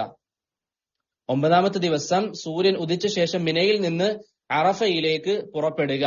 ഇവിടെ സഹോദരങ്ങളെ ശ്രദ്ധിക്കേണ്ട ഒരു കാര്യം, സൂര്യൻ ഉദിക്കുക എന്ന് പറയുമ്പോൾ അത് പകൽ സമയത്താണ്, രാവിലെയാണ്. അങ്ങനെ ഒരു വ്യക്തി അറഫയിലേക്ക് പുറപ്പെട്ടാൽ നേരെ അറഫയിലേക്ക് പോകുന്നതിന് പകരം അവിടെ സുന്നത്തായ ഒരു കാര്യം, അറഫ എത്തുന്നതിന് മുമ്പ് കുറച്ച് നിൽക്കുക എന്നുള്ളത് സുന്നത്താണ്. നബി സല്ലല്ലാഹു അലൈഹി വസല്ലമ നമിറയിൽ നിന്നിട്ടുണ്ട്. കാരണം പ്രവാചകൻ വരുമ്പോൾ തന്നെ പ്രവാചകന് വേണ്ടി അവിടെ ഒരു ചെറിയൊരു കൂടാരം തയ്യാറാക്കി വെക്കുകയും നബി സല്ലല്ലാഹു അലൈഹി വസല്ലം നേരെ അവിടേക്ക് വന്ന് അവിടെ വിശ്രമിക്കുകയും ചെയ്തു. ഇനി ഒരു വ്യക്തിക്ക് അങ്ങനെ നിൽക്കാൻ സൗകര്യങ്ങളില്ല, നേരെ അറഫയിലേക്ക് വന്നു, പ്രശ്നമില്ല. പക്ഷെ അവിടെ പ്രവാചകൻ സല്ലല്ലാഹു അലൈഹി വസല്ലമ ചെയ്തത് എന്താണ്? പ്രവാചകൻ വരികയും നമിറ എന്ന് പറയുന്ന പ്രദേശത്ത് നബി സല്ലല്ലാഹു അലൈഹി വസല്ലമ തങ്ങൾ നിൽക്കുകയും ചെയ്തു. കാരണം ഈ മിനയിൽ നിന്ന് അറഫയിലേക്ക് വരിക എന്നുള്ളത് ഏകദേശം 10 കിലോമീറ്ററോളം ദൂരമുണ്ട്. മിനയിൽ നിന്ന് അറഫയിലേക്ക് വരിക എന്നുള്ളത് 10 കിലോമീറ്ററോളം ദൂരമുണ്ട്. കഠിനമായ ചൂടായിരിക്കും. അതുകൊണ്ട് സ്വാഭാവികമായും ക്ഷീണിക്കാൻ സാധ്യതയുണ്ട്. അതുകൊണ്ട് തന്നെ അറഫയിലേക്ക് എത്തുന്നതിന് മുമ്പ് നമിറയിലോ അല്ലെങ്കിൽ അറഫയിൽ എത്തുന്നതിന് മുമ്പ് ഒന്ന് വിശ്രമിക്കുക, അല്ലെങ്കിൽ അവിടെ കുറച്ച് സമയം ചെലവഴിക്കുക എന്നുള്ളത് അനുവദിക്കപ്പെടുന്ന കാര്യമാണ്. മക്കയിൽ നിന്ന് അറഫയിലേക്ക് എത്ര ദൂരമുണ്ട്? ഏകദേശം 22 കിലോമീറ്റർ ഉണ്ട്. മക്കയിൽ നിന്ന് അറഫയിലേക്ക് ഏകദേശം 22 കിലോമീറ്റർ ഉണ്ട്. അതെന്തുകൊണ്ടാണ് പറഞ്ഞത്? ചില ആളുകൾ 8ാമത്തെ ദിവസം മിനയിൽ നിൽക്കില്ല, നേരെ 9ാമത്തെ ദിവസം അറഫയിലേക്ക് വരും. അങ്ങനെയാണെങ്കിൽ ഏകദേശം ഇത്രയും ദൂരം അവർ വരേണ്ടതുണ്ട്. തയ്യിബ്. അപ്പോൾ ഈ രൂപത്തിൽ നേരത്തെ പറഞ്ഞതുപോലെ മിനയിലേക്ക് എത്തുന്നതിന് മുമ്പ് കുറച്ച് സമയം അവിടെ ചെലവഴിക്കുക, അറഫയിലേക്ക് എത്തുന്നതിന് മുമ്പ് കുറച്ച് സമയം അവിടെ ചെലവഴിക്കുക. നബി സല്ലല്ലാഹു അലൈഹി വസല്ലം അവിടെ കുറച്ച് സമയം നിൽക്കുകയും ശേഷം ളുഹുറിന്റെ സമയമായപ്പോൾ നബി സല്ലല്ലാഹു അലൈഹി വസല്ലം ഖുതുബ നിർവഹിക്കുകയും ചെയ്തു. അവിടെയുള്ള ആളുകൾക്ക് ഖുതുബ നിർവഹിക്കുകയും ചെയ്തു. അവിടെ പണ്ഡിതന്മാർക്ക് ചില ചർച്ചകളുണ്ട്, ഒരു ഖുതുബയാണോ 2 ഖുതുബയാണോ സുന്നത്ത് എന്ന വിഷയം. പക്ഷെ അതൊന്നും നമുക്ക് ആവശ്യമുള്ള ഒരു വിഷയമല്ല. എന്നിരുന്നാലും അവിടെ വെച്ച് നബി സല്ലല്ലാഹു അലൈഹി വസല്ലം ഖുതുബ നിർവഹിച്ചു. പിന്നീട് ബിലാൽ റളിയല്ലാഹു അൻഹുവിനോട് ബാങ്ക് കൊടുക്കാൻ വേണ്ടി പറഞ്ഞു. ബാങ്ക് വിളിച്ച ശേഷം ഒരു ബാങ്കും 2 ഇഖാമത്തുമായി നബി സല്ലല്ലാഹു അലൈഹി വസല്ലമ തങ്ങൾ ളുഹുറും അസറും നിസ്കരിച്ചു. മനസ്സിലായോ? അപ്പോൾ അറഫയിലുള്ള സുന്നത്ത് എന്താണ്? ളുഹുറിന് ശേഷം ബാങ്ക് വിളിക്കുക, പിന്നീട് ളുഹുർ 2 റക്അത്തും അസർ 2 റക്അത്തും നിസ്കരിക്കുക. പ്രത്യേകം ചില ആധാറുകളിൽ കാണാം അതിനിടയിൽ സുന്നത്ത് നബി സല്ലല്ലാഹു അലൈഹി വസല്ലം നിസ്കരിച്ചില്ല. അതുകൊണ്ട് തന്നെ പല പണ്ഡിതന്മാരും അറഫയിൽ വെച്ച് സുന്നത്ത് നിസ്കരിക്കൽ കറാഹത്തായിട്ടാണ് പരിഗണിച്ചിട്ടുള്ളത്. പല പണ്ഡിതന്മാരും അറഫയിൽ വെച്ച് സുന്നത്ത് നിസ്കരിക്കൽ കറാഹത്തായിട്ടാണ് പരിഗണിച്ചിട്ടുള്ളത്. അങ്ങനെ നബി സല്ലല്ലാഹു അലൈഹി വസല്ലം ളുഹൂറും അസ്റും നിസ്കരിച്ചതിന് ശേഷം ജബലു ഇലാലിന്റെ അരികിലേക്ക് പോയി. അറഫയിലുള്ള ജബലു ഇലാലിന്റെ അരികിലേക്ക് പോയി. ഇന്ന് ആളുകൾ എന്താ പറയുന്നത്? ജബലു റഹ്മ എന്ന് പറയും. അതിന് ശരിക്കും അതിന്റെ പേര് ജബലു ഇലാൽ എന്നാണ്, അതല്ലാതെ ജബലു റഹ്മ എന്നല്ല.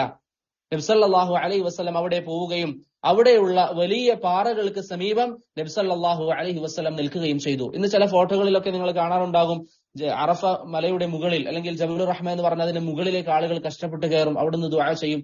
അതൊന്നും പ്രവാചകനോ സഹാബത്തോ ചെയ്യാത്തതാണ്. അങ്ങനെ മലമുകളിൽ കയറുക എന്നുള്ളതൊന്നും നബി സല്ലല്ലാഹു അലൈഹി വസല്ലമയുടെ സുന്നത്തല്ല. മറിച്ച് അവിടെ താഴെ വലിയ പാറകൾക്കിടയിൽ അതിന് അരികിലായി നിൽക്കുക എന്നുള്ളതാണ് നബി സല്ലല്ലാഹു അലൈഹി വസല്ലമയുടെ സുന്നത്ത്. അതുപോലെ തന്നെ അന്ന് പ്രവാചകൻ പറഞ്ഞുകൊണ്ടിരുന്നത് ദിക്ർ ഏതാണ്? ദുആ ഖൈറു ദുആഇ ദുആഉ യൗമി അറഫ എന്ന് പറയുന്ന പ്രാർത്ഥനയിൽ നബി സല്ലല്ലാഹു അലൈഹി വസല്ലം പറഞ്ഞു, ലാ ഇലാഹ ഇല്ലല്ലാഹു വഹ്ദഹു ലാ ശരീക ലഹു ലഹുൽ മുൽക്കു വലഹുൽ ഹംദു വഹുവ അലാ കുല്ലി ഷൈഇൻ ഖദീർ എന്ന് നബി സല്ലല്ലാഹു അലൈഹി വസല്ലം തങ്ങൾ പറയുന്നുണ്ടായിരുന്നു. അതുപോലെ തന്നെ ഇന്നമൽ ഖൈറു ഖൈറുൽ ആഖിറ എന്ന് തൽബിയത്തിന്റെ കൂടെ നബി സല്ലല്ലാഹു അലൈഹി വസല്ലം തങ്ങൾ പറയുന്നുണ്ടായിരുന്നു. ഇന്നമൽ ഖൈറു ഖൈറുൽ ആഖിറ എന്ന് നബി സല്ലല്ലാഹു അലൈഹി വസല്ലം തൽബിയത്തിന്റെ കൂടെ പറയുന്നുണ്ടായിരുന്നു. ഇവിടെയൊക്കെ നമ്മൾ ശ്രദ്ധിക്കേണ്ട ഒരു കാര്യം എന്താണ്? 8ാമത്തെ ദിവസം നമ്മൾ ഇഹ്റാം ചെയ്തുകൊണ്ട് മിനയിലേക്ക് വരുമ്പോൾ അവിടെയൊക്കെ തൽബിയത്ത് സുന്നത്താണ്. തൽബിയത്ത് പറഞ്ഞുകൊണ്ടേയിരിക്കുക. അറഫയിലെത്തുമ്പോൾ ആ തൽബിയത്തിന്റെ കൂടെ പ്രവാചകൻ എന്തും പറയുന്നുണ്ട്, ഇന്നമൽ ഖൈറു ഖൈറുൽ ആഖിറ എന്നും നബി സല്ലല്ലാഹു അലൈഹി വസല്ലമ തങ്ങൾ പറയുന്നുണ്ട്. അതുപോലെ തന്നെ അറഫ ദിനത്തിൽ വന്നിരിക്കുന്ന ഒരു കാര്യമാണ് അന്ന് കുളിക്കുക എന്നുള്ളത്. അറഫയിലുള്ള ആളുകൾ അന്ന് കുളിക്കുക എന്നുള്ളത് സുന്നത്തായ ഒരു കാര്യമാണ് എന്ന് 4 മദ്ഹബിലും അഭിപ്രായമുണ്ട്. ഇമാം ബൈഹഖി റഹിമഹുല്ലാഹ് അലി റളിയല്ലാഹു അൻഹുവിൽ നിന്ന് ഉദ്ധരിക്കുന്ന ഒരു അസറിൽ കാണാം, അദ്ദേഹത്തോട് ചോദിക്കപ്പെട്ടു എപ്പോഴൊക്കെയാണ് കുളിക്കേണ്ടത്. അപ്പൊ അദ്ദേഹം പറഞ്ഞു, ഏത് ദിവസത്തിൽ വേണമെങ്കിലും കുളിക്കാം. അപ്പോൾ ഈ വ്യക്തി പറഞ്ഞു, അതല്ല ഞാൻ ഉദ്ദേശിച്ചത്, ശക്തമായ നല്ല രൂപത്തിൽ കുളിക്കേണ്ടത് എന്നൊക്കെയാണ്. എന്ന് പറഞ്ഞാൽ സുന്നത്തായ ഒരു കുളി. അലി റളിയല്ലാഹു അൻഹു പറഞ്ഞു, യൗമുൽ ജുമുഅ വയൗമു അറഫ വയൗമുൻ നഹ്രി വയൗമുൽ ഫിത്ർ. ഈ 4 ദിവസങ്ങളിലാണ് ശക്തമായ അല്ലെങ്കിൽ കുറച്ചുകൂടി കാര്യഗൗരവത്തോടു കൂടി കുളിക്കേണ്ടത്. എന്ന് പറഞ്ഞാൽ സുന്നത്തിനോട് അടുത്ത കുളി ഈ 4 കുളികളാണ് എന്ന് അലി റളിയല്ലാഹു അൻഹു പറഞ്ഞതായി ഇമാം ബൈഹഖിയും ഇമാം ഷാഫിഇയും ഉദ്ധരിക്കുന്ന അസറിൽ നമുക്ക് കാണാം. ഇമാം ഷാഫിഇ അദ്ദേഹത്തിന് അൽ ഉമ്മിൽ ഈ ഒരു അസർ ഉദ്ധരിക്കുന്നതായി കാണാം. അതുകൊണ്ട് തന്നെ ഒരു വ്യക്തി അറഫയിൽ നിൽക്കുമ്പോൾ കുളിക്കുക എന്നുള്ളത് സുന്നത്താണ്. പണ്ഡിതന്മാർ അതിന് പറയുന്ന ഒരു കാരണമുണ്ട്. എല്ലാവരും ഒന്നിച്ചു നിൽക്കുന്ന ഇജ്തിമാഇന്റെ സമയമാണത്. അതുകൊണ്ട് തന്നെ ആ സമയത്ത് കുളിക്കുക എന്നുള്ളത് സുന്നത്താണ്. ഷൈഖുൽ ഇസ്ലാം ഇബ്നു തൈമിയ്യ റഹിമഹുല്ലാഹ് പറഞ്ഞു, ലം യുൻഖൽ അനിൻ നബിയ്യി വഅസ്ഹാബിഹി ഫിൽ ഹജ്ജ് ഇല്ലാ 3 അഗ്സാൽ. പ്രവാചകനിൽ നിന്നും സഹാബികളിൽ നിന്നും ഹജ്ജിന്റെ വേളയിൽ 3 കുളികളാണ് സ്ഥിരപ്പെട്ടത്. ഗുസ്ലുൽ ഇഹ്റാം, ഒന്ന് ഇഹ്റാമിന് മുമ്പ് കുളിക്കൽ, വഇൻദ ദുഖൂലി മക്ക, രണ്ടാമത്തേത് മക്കയിലേക്ക് പ്രവേശിക്കുമ്പോഴുള്ള കുളി, വയൗമ അറഫ, അതുപോലെ തന്നെ അറഫ ദിവസമുള്ള കുളി. ഈ 3 കുളികളും പ്രവാചകനിൽ നിന്നും സഹാബത്തിൽ നിന്നും ഈ 3 കുളികളല്ലാതെ വേറെ സ്ഥിരപ്പെട്ടിട്ടില്ല എന്ന് ഇമാം ഇബ്നു തൈമിയ്യ റഹിമഹുല്ലാഹ് മജ്മൂഉൽ ഫതാവയിൽ പറയുന്നതായി നമുക്ക് കാണാൻ സാധിക്കും. അതുപോലെ തന്നെ നബി സല്ലല്ലാഹു അലൈഹി വസല്ലം അറഫ ദിവസത്തിൽ നോമ്പെടുത്തിട്ടില്ല. നബി സല്ലല്ലാഹു അലൈഹി വസല്ലം അറഫ ദിവസത്തിൽ നോമ്പെടുത്തിട്ടില്ല. ഉമ്മുൽ ഫضൽ റളിയല്ലാഹു അൻഹ നബി സല്ലല്ലാഹു അലൈഹി വസല്ലം തങ്ങൾക്ക് ഒരു പാത്രത്തിൽ പാല് കൊടുത്തയച്ചു. പ്രവാചകൻ അവിടുത്തെ വാഹനപ്പുറത്ത് ഇരുന്നു കൊണ്ട് സഹാബത്തിന്റെ മുന്നിൽ വെച്ച് അത് കുടിച്ചതായി ഹദീസുകളിൽ സ്ഥിരപ്പെട്ടു വന്നിട്ടുണ്ട്. അതുകൊണ്ട് ചില ആളുകൾ പറയാറുണ്ട്, അല്ലെങ്കിൽ ചില സംഭവങ്ങളിൽ കാണാം, പ്രവാചകൻ നോമ്പെടുത്തിരുന്നു. അത് തെറ്റാണ്. നബി സല്ലല്ലാഹു അലൈഹി വസല്ലം നോമ്പെടുത്തിട്ടില്ല. മറിച്ച് നോമ്പെടുക്കാതെ സഹാബികളും നോമ്പ് ഒഴിവാക്കി. അങ്ങനെ ശക്തമായ ദുആകളിൽ സമയം ചെലവഴിക്കുക എന്നുള്ളതാണ് അറഫയിൽ ഏറ്റവും അഫ്ളലായ കാര്യം. കാരണം അറഫ എന്നുള്ളത് നിസാരമായ ഒരു ദിവസമല്ല. ആയിഷ റളിയല്ലാഹു അൻഹ പറയുന്ന ഹദീസിൽ വന്നതുപോലെ, മാ മിൻ യൗമിൻ أكثر من أن يعتق الله فيه عبدا من النار من يوم عرفة. നരകത്തിൽ നിന്ന് അല്ലാഹു സുബ്ഹാനഹു വ തആല ഏറ്റവും അധികം അടിമകളെ മോചിപ്പിക്കുന്ന ദിവസം അറഫ ദിവസമാണ്.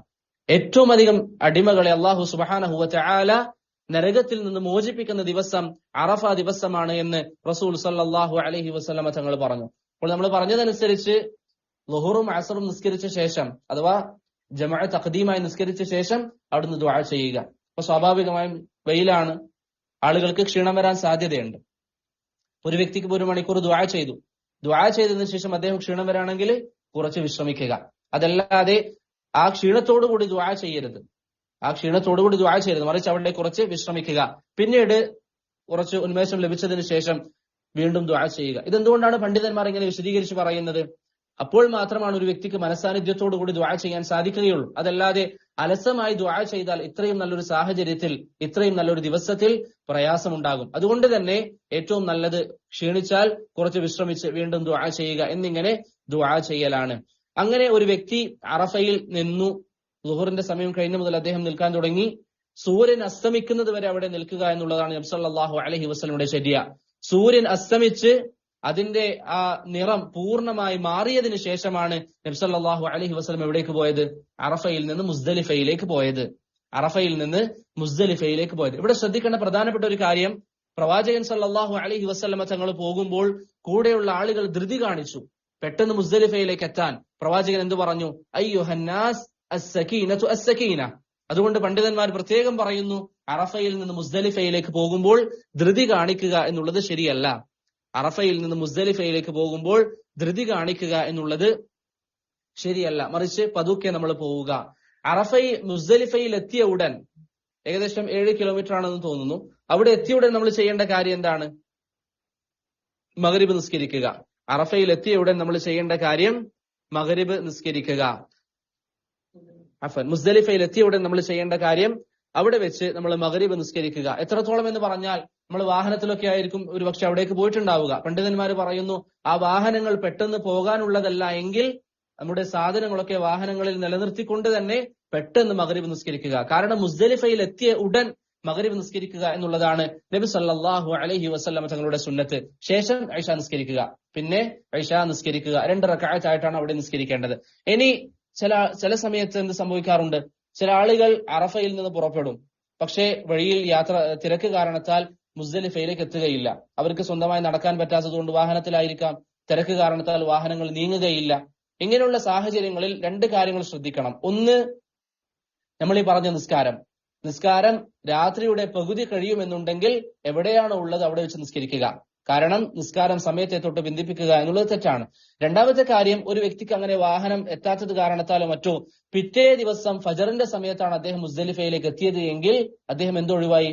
ഒരു വാജിബ് ഒഴിവായി. പക്ഷേ അദ്ദേഹം അജിസ് കാരണത്താലാണ്, അദ്ദേഹം മനഃപൂർവ്വമാക്കിയതല്ല. അതുകൊണ്ട് തന്നെ അവിടെ എന്തില്ല?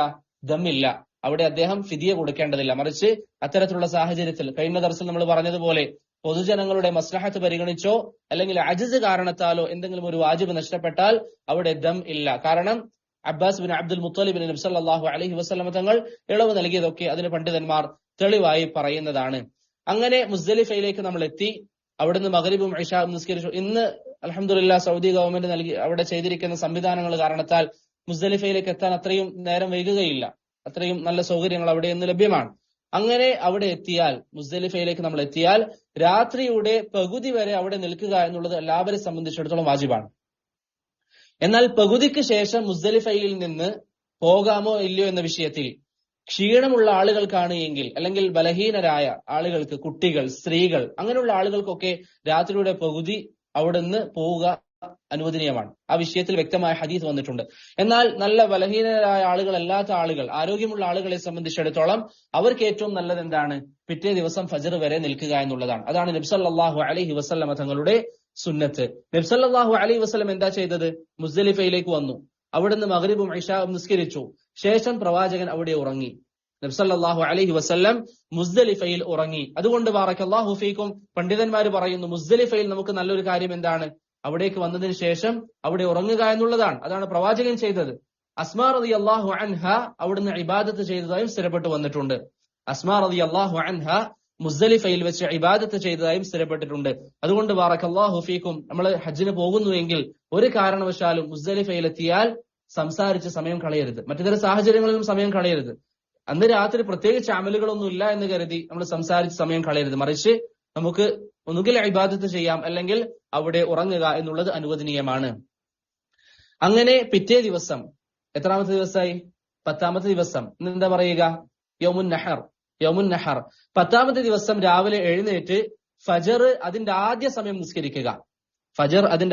നിസ്കരിക്കുക. ചില ആളുകൾ ഇന്ന്, അല്ലെങ്കിൽ ചില സഹോദരങ്ങൾ പറയുന്നത് കേട്ടിട്ടുണ്ട്, ഫജർ സമയമാകുന്നതിന് മുമ്പ് നിസ്കരിക്കുക എന്ന്. അങ്ങനെയല്ല നബി സല്ലല്ലാഹു അലൈഹി വസല്ലം പഠിപ്പിച്ചത്. മറിച്ച് ഫജർ അതിന്റെ ആദ്യ സമയം നിസ്കരിക്കുക. ഫജർ നിസ്കരിച്ചതിന് ശേഷം മശ്അറുൽ ഹറാമിൽ നിൽക്കുക. ഫജർ നിസ്കരിച്ച ശേഷം മശഅറുൽ ഹറാമിൽ നിൽക്കുക. മശഅറുൽ ഹറാം എന്ന് പറയുന്നത് മുസ്ദലിഫയുടെ എല്ലാ ഭാഗങ്ങൾക്കും മശഅറുൽ ഹറാം എന്ന് പറയും. പക്ഷെ ഇവിടെ ഉദ്ദേശം അന്ന് അവിടെ ഒരു മസ്ജിദ് ഉണ്ടായിരുന്നു, ഒരു മലയുണ്ടായിരുന്നു. മശഅറുൽ ഹറാമിൽ പണ്ട് ഒരു മലയുണ്ടായിരുന്നു. അതിനരികിൽ ആളുകൾ നിന്നുകൊണ്ട് ധാരാളമായി ദുആ ചെയ്യും. ഇന്ന് അവിടെ ഒരു മസ്ജിദാണ്, മസ്ജിദുൽ മശഅറുൽ ഹറാം എന്ന് പറഞ്ഞ് അവിടെ ഒരു മസ്ജിദ് ഉണ്ട്. അതിന്റെ അരികിലാണെങ്കിൽ അതിന്റെ അരികിൽ നിൽക്കുക. അതല്ല എങ്കിൽ മുസ്ദലിഫയിൽ എവിടെയാണോ നമുക്ക് സൗകര്യം അവിടെ നിന്നുകൊണ്ട് നന്നായി ദുആ ചെയ്യുക.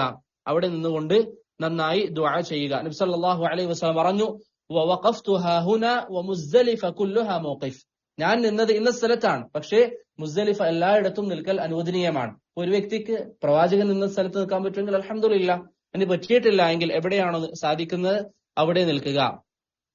ശേഷം ഈ പറഞ്ഞതുപോലെ നന്നായി ദുആ ചെയ്യുക. സൂര്യൻ ഉദിച്ച് അതിന്റെ പ്രകാശം സൂര്യൻ ഉദിക്കുന്നതിന് മുമ്പ് അതിന്റെ പ്രകാശം പരക്കാൻ വേണ്ടി തുടങ്ങും. സൂര്യൻ ഉദിക്കുന്നതിന് മുമ്പ് അതിന്റെ പ്രകാശം പരക്കാൻ തുടങ്ങും. ഈ രൂപത്തിൽ പ്രകാശം പരന്നു തുടങ്ങിയാൽ അവിടെ നിന്ന് എവിടേക്ക് പോവുക? മിനയിലേക്ക് പോവുക. അവിടെ നിന്ന് മിനയിലേക്ക് നമ്മൾ പോവുക. അങ്ങനെ മിനയിൽ പോയി അല്ലെങ്കിൽ മിനയിലേക്ക് എത്തുമ്പോൾ നമ്മൾ ചെയ്യേണ്ട ഒന്നാമത്തെ പ്രവർത്തനം എന്താ? ജംറ കല്ലെറിയുക. ഏത് ജംറ? ജംറത്തുൽ അഖബ. ജംറത്തുൽ അഖബയിൽ കല്ലെറിയുക എന്നുള്ളതാണ് ഏറ്റവും നല്ലത്. ഇബ്നു അബ്ബാസ് റളിയല്ലാഹു അൻഹുവിന്റെ അസറിലൊക്കെ ഉള്ളതുപോലെ മിനയിൽ നിന്ന് ജംറയിൽ എറിയാനുള്ള കല്ലുകൾ എടുക്കലാണ് ഏറ്റവും നല്ലത്. മിനയിൽ നിന്ന് ജംറയിൽ എറിയാനുള്ള കല്ലുകൾ എടുക്കലാണ് ഏറ്റവും നല്ലത്. ചില പണ്ഡിതന്മാർ ആ വഴിയിൽ നിന്ന് എടുക്കാമെന്ന് പറഞ്ഞിട്ടുണ്ട്. പക്ഷെ ഏറ്റവും നല്ലത് മിനയിൽ നിന്ന് കല്ല് എടുക്കുക എന്നുള്ളതാണ്. അങ്ങനെ ഈ മിനയിലേക്ക് പോകുന്ന വഴിയിലാണ് എന്ത് വരിക? വാദി മുഹസ്സിർ വരിക. നമ്മൾ മുസ്ദലിഫയിൽ നിന്ന് ഈ പറഞ്ഞതുപോലെ പിറ്റേ ദിവസം രാവിലെ എഴുന്നേറ്റു, ഫജ്ർ ആദ്യ സമയം നിസ്കരിച്ചു, അവിടെ നിന്ന് മിനയിലേക്ക് നമ്മൾ പോകും. അതിനിടയിലുള്ള വഴിയാണ് വാദി മുഹസ്സിർ.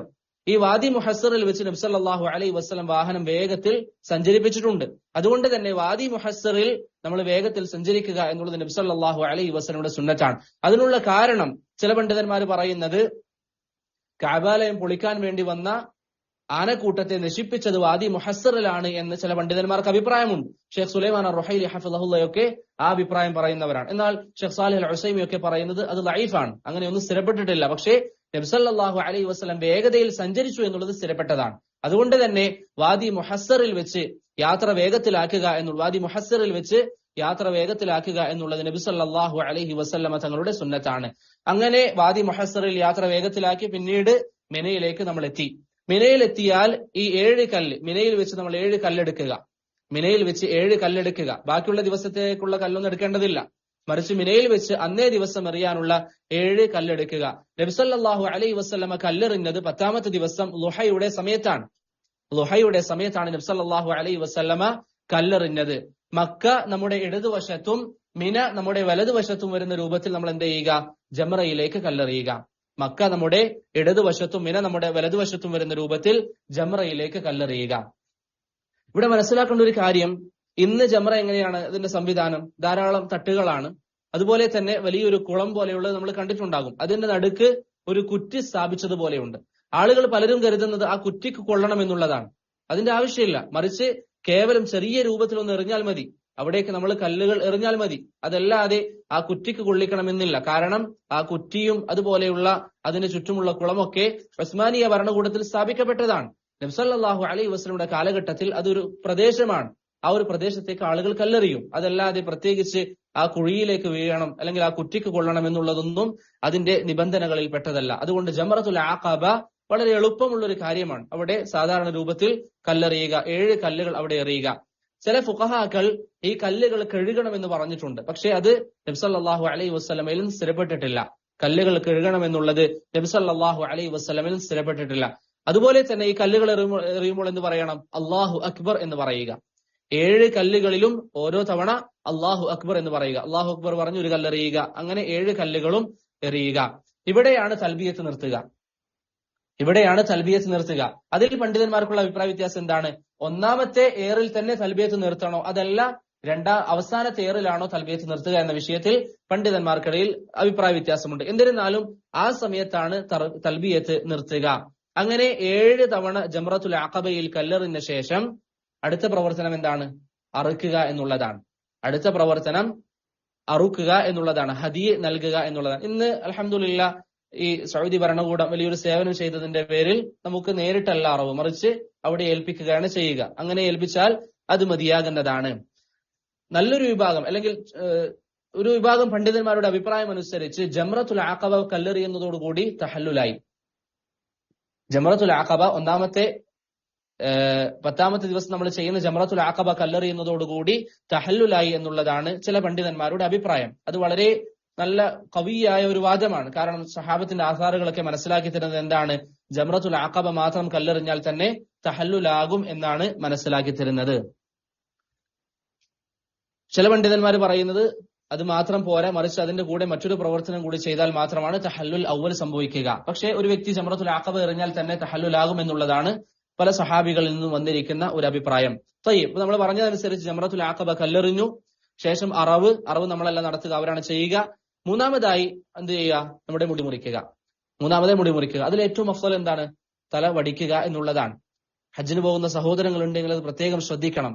നമ്മൾ പോയതിനു ശേഷം ആളുകൾ നമ്മളെ കാണില്ലേ, പരിഹസിക്കില്ലേ എന്നൊന്നും കരുതി ഒരു കാരണവശാലും തല വടിക്കാതിരിക്കരുത്. രണ്ട് കാര്യങ്ങളാണ്.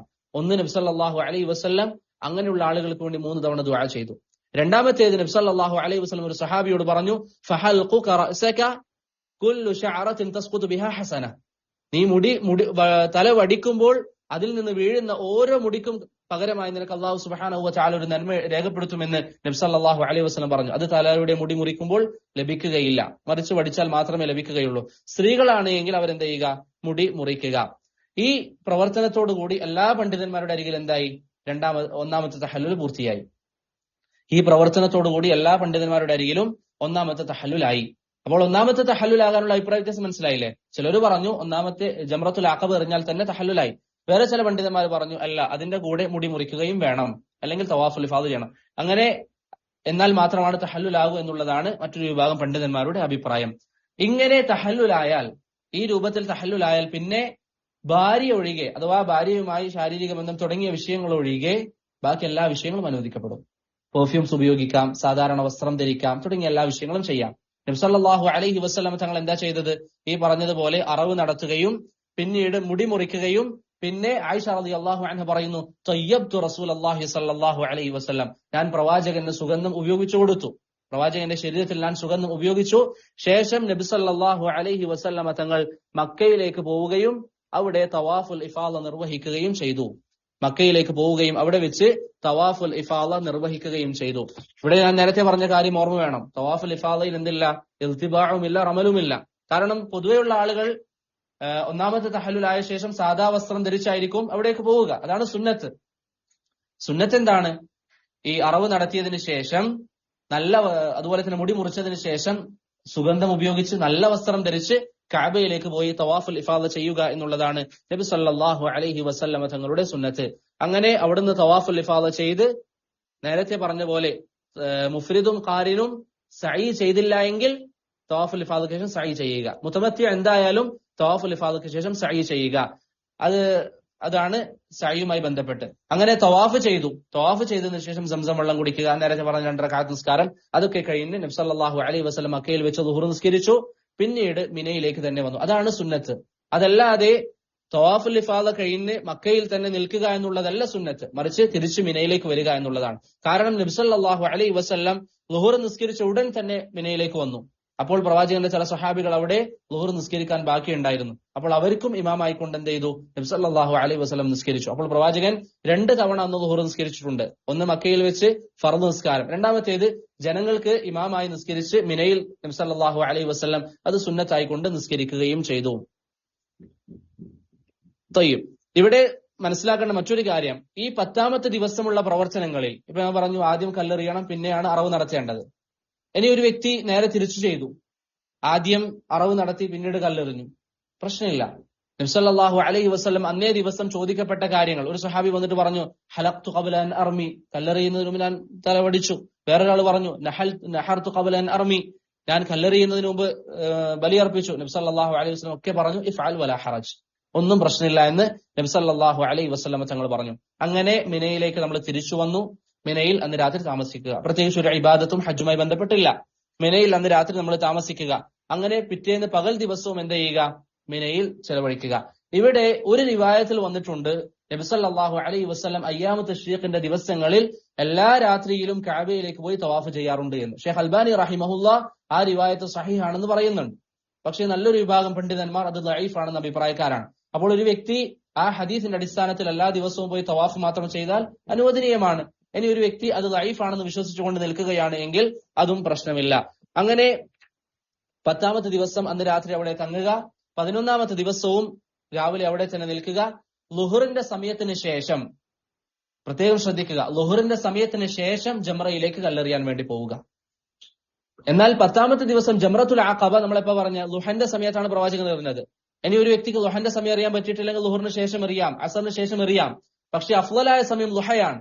എന്നാൽ അയ്യാമു തശ്രീഖിൽ കല്ലേറ് ഒരു കാരണവശാലും ളുഹറിന് മുമ്പ് പാടില്ല, സവാലിന് മുമ്പ് പാടില്ല. മറിച്ച് സവാലിന് ശേഷമേ അനുവദിക്കപ്പെടുകയുള്ളൂ. സവാലിന് മുമ്പ് എറിഞ്ഞാൽ അവർ മാറ്റി എറിയണമെന്ന് എന്റെ ഓർമ്മ ശരിയാണെങ്കിൽ അതാ റഹിമഹുല്ലാ ഫത്വ നൽകിയിട്ടുണ്ട്.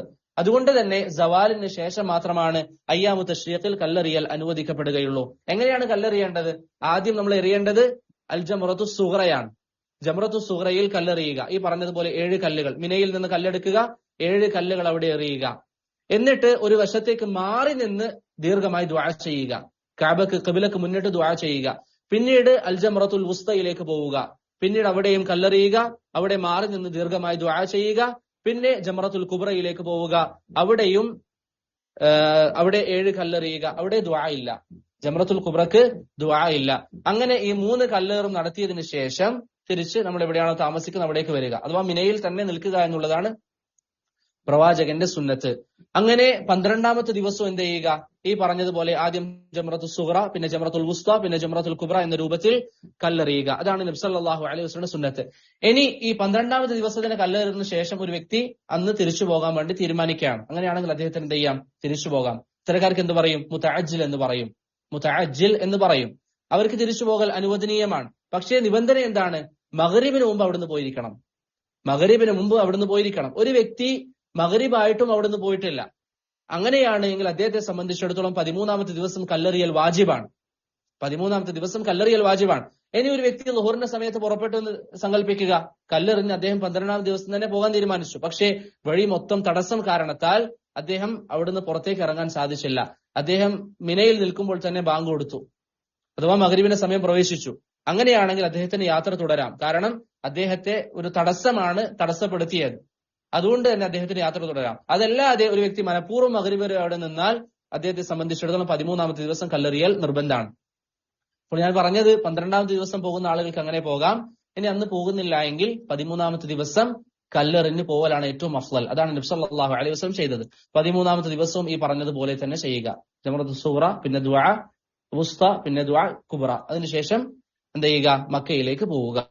ഈ 3 ദിവസവും അല്ലെങ്കിൽ 2 ദിവസവും കല്ലെറിഞ്ഞതിന് ശേഷം മക്കയിലേക്ക് പോവുക.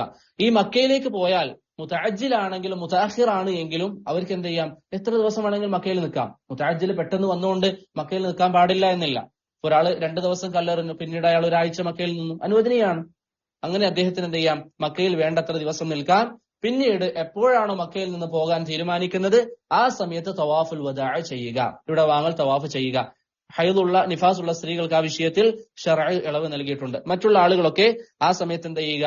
തവാഫുൽ വദാ ചെയ്യുക. പിന്നീട് 2 റക്അത്ത് നിസ്കരിച്ചതിന് ശേഷം അവിടുന്ന് പുറത്തേക്ക് പോവുക. 2 റക്അത്ത് നിസ്കരിച്ചതിന് ശേഷം അവിടുന്ന് പുറത്തേക്ക് പോവുക. ഇതാണ് ഹജ്ജിന്റെ രൂപം. ഇതാണ് നബി സല്ലല്ലാഹു അലൈഹി വസല്ലമ തങ്ങൾ ചെയ്ത ഹജ്ജിന്റെ രൂപം. തയ്യിബ്, ഈ പറഞ്ഞ വിഷയങ്ങൾക്ക് ആർക്കും സംശയങ്ങൾ ചോദിക്കാം.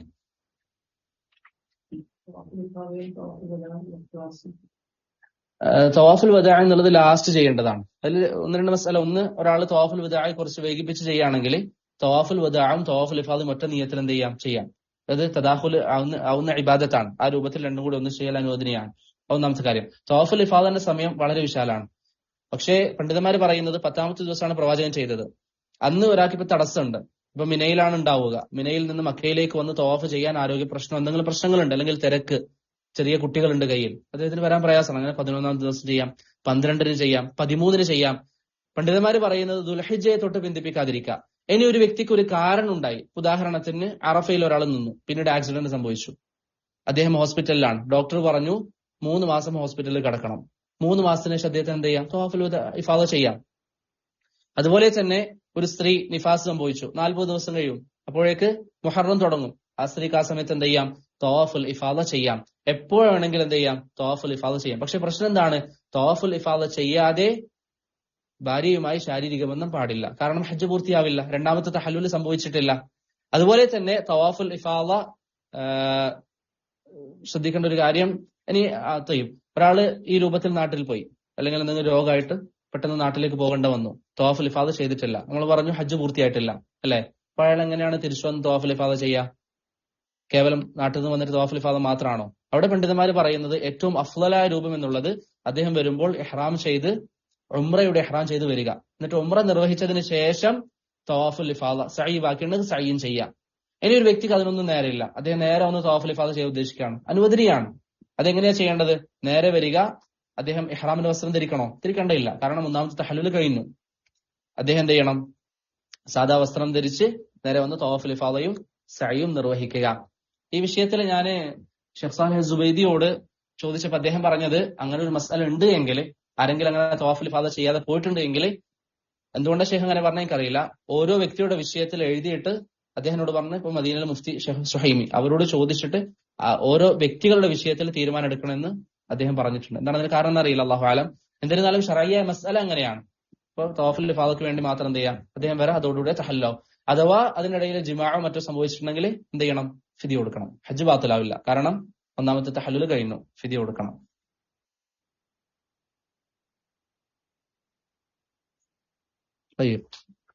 വേറെ ആർക്കെങ്കിലും സംശയങ്ങളുണ്ടെങ്കിൽ വാട്സാപ്പിൽ മറ്റു മെസ്സേജ് ചെയ്യാം.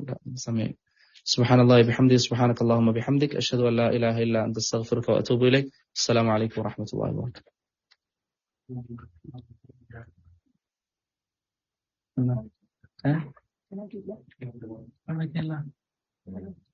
ഫൈസൽ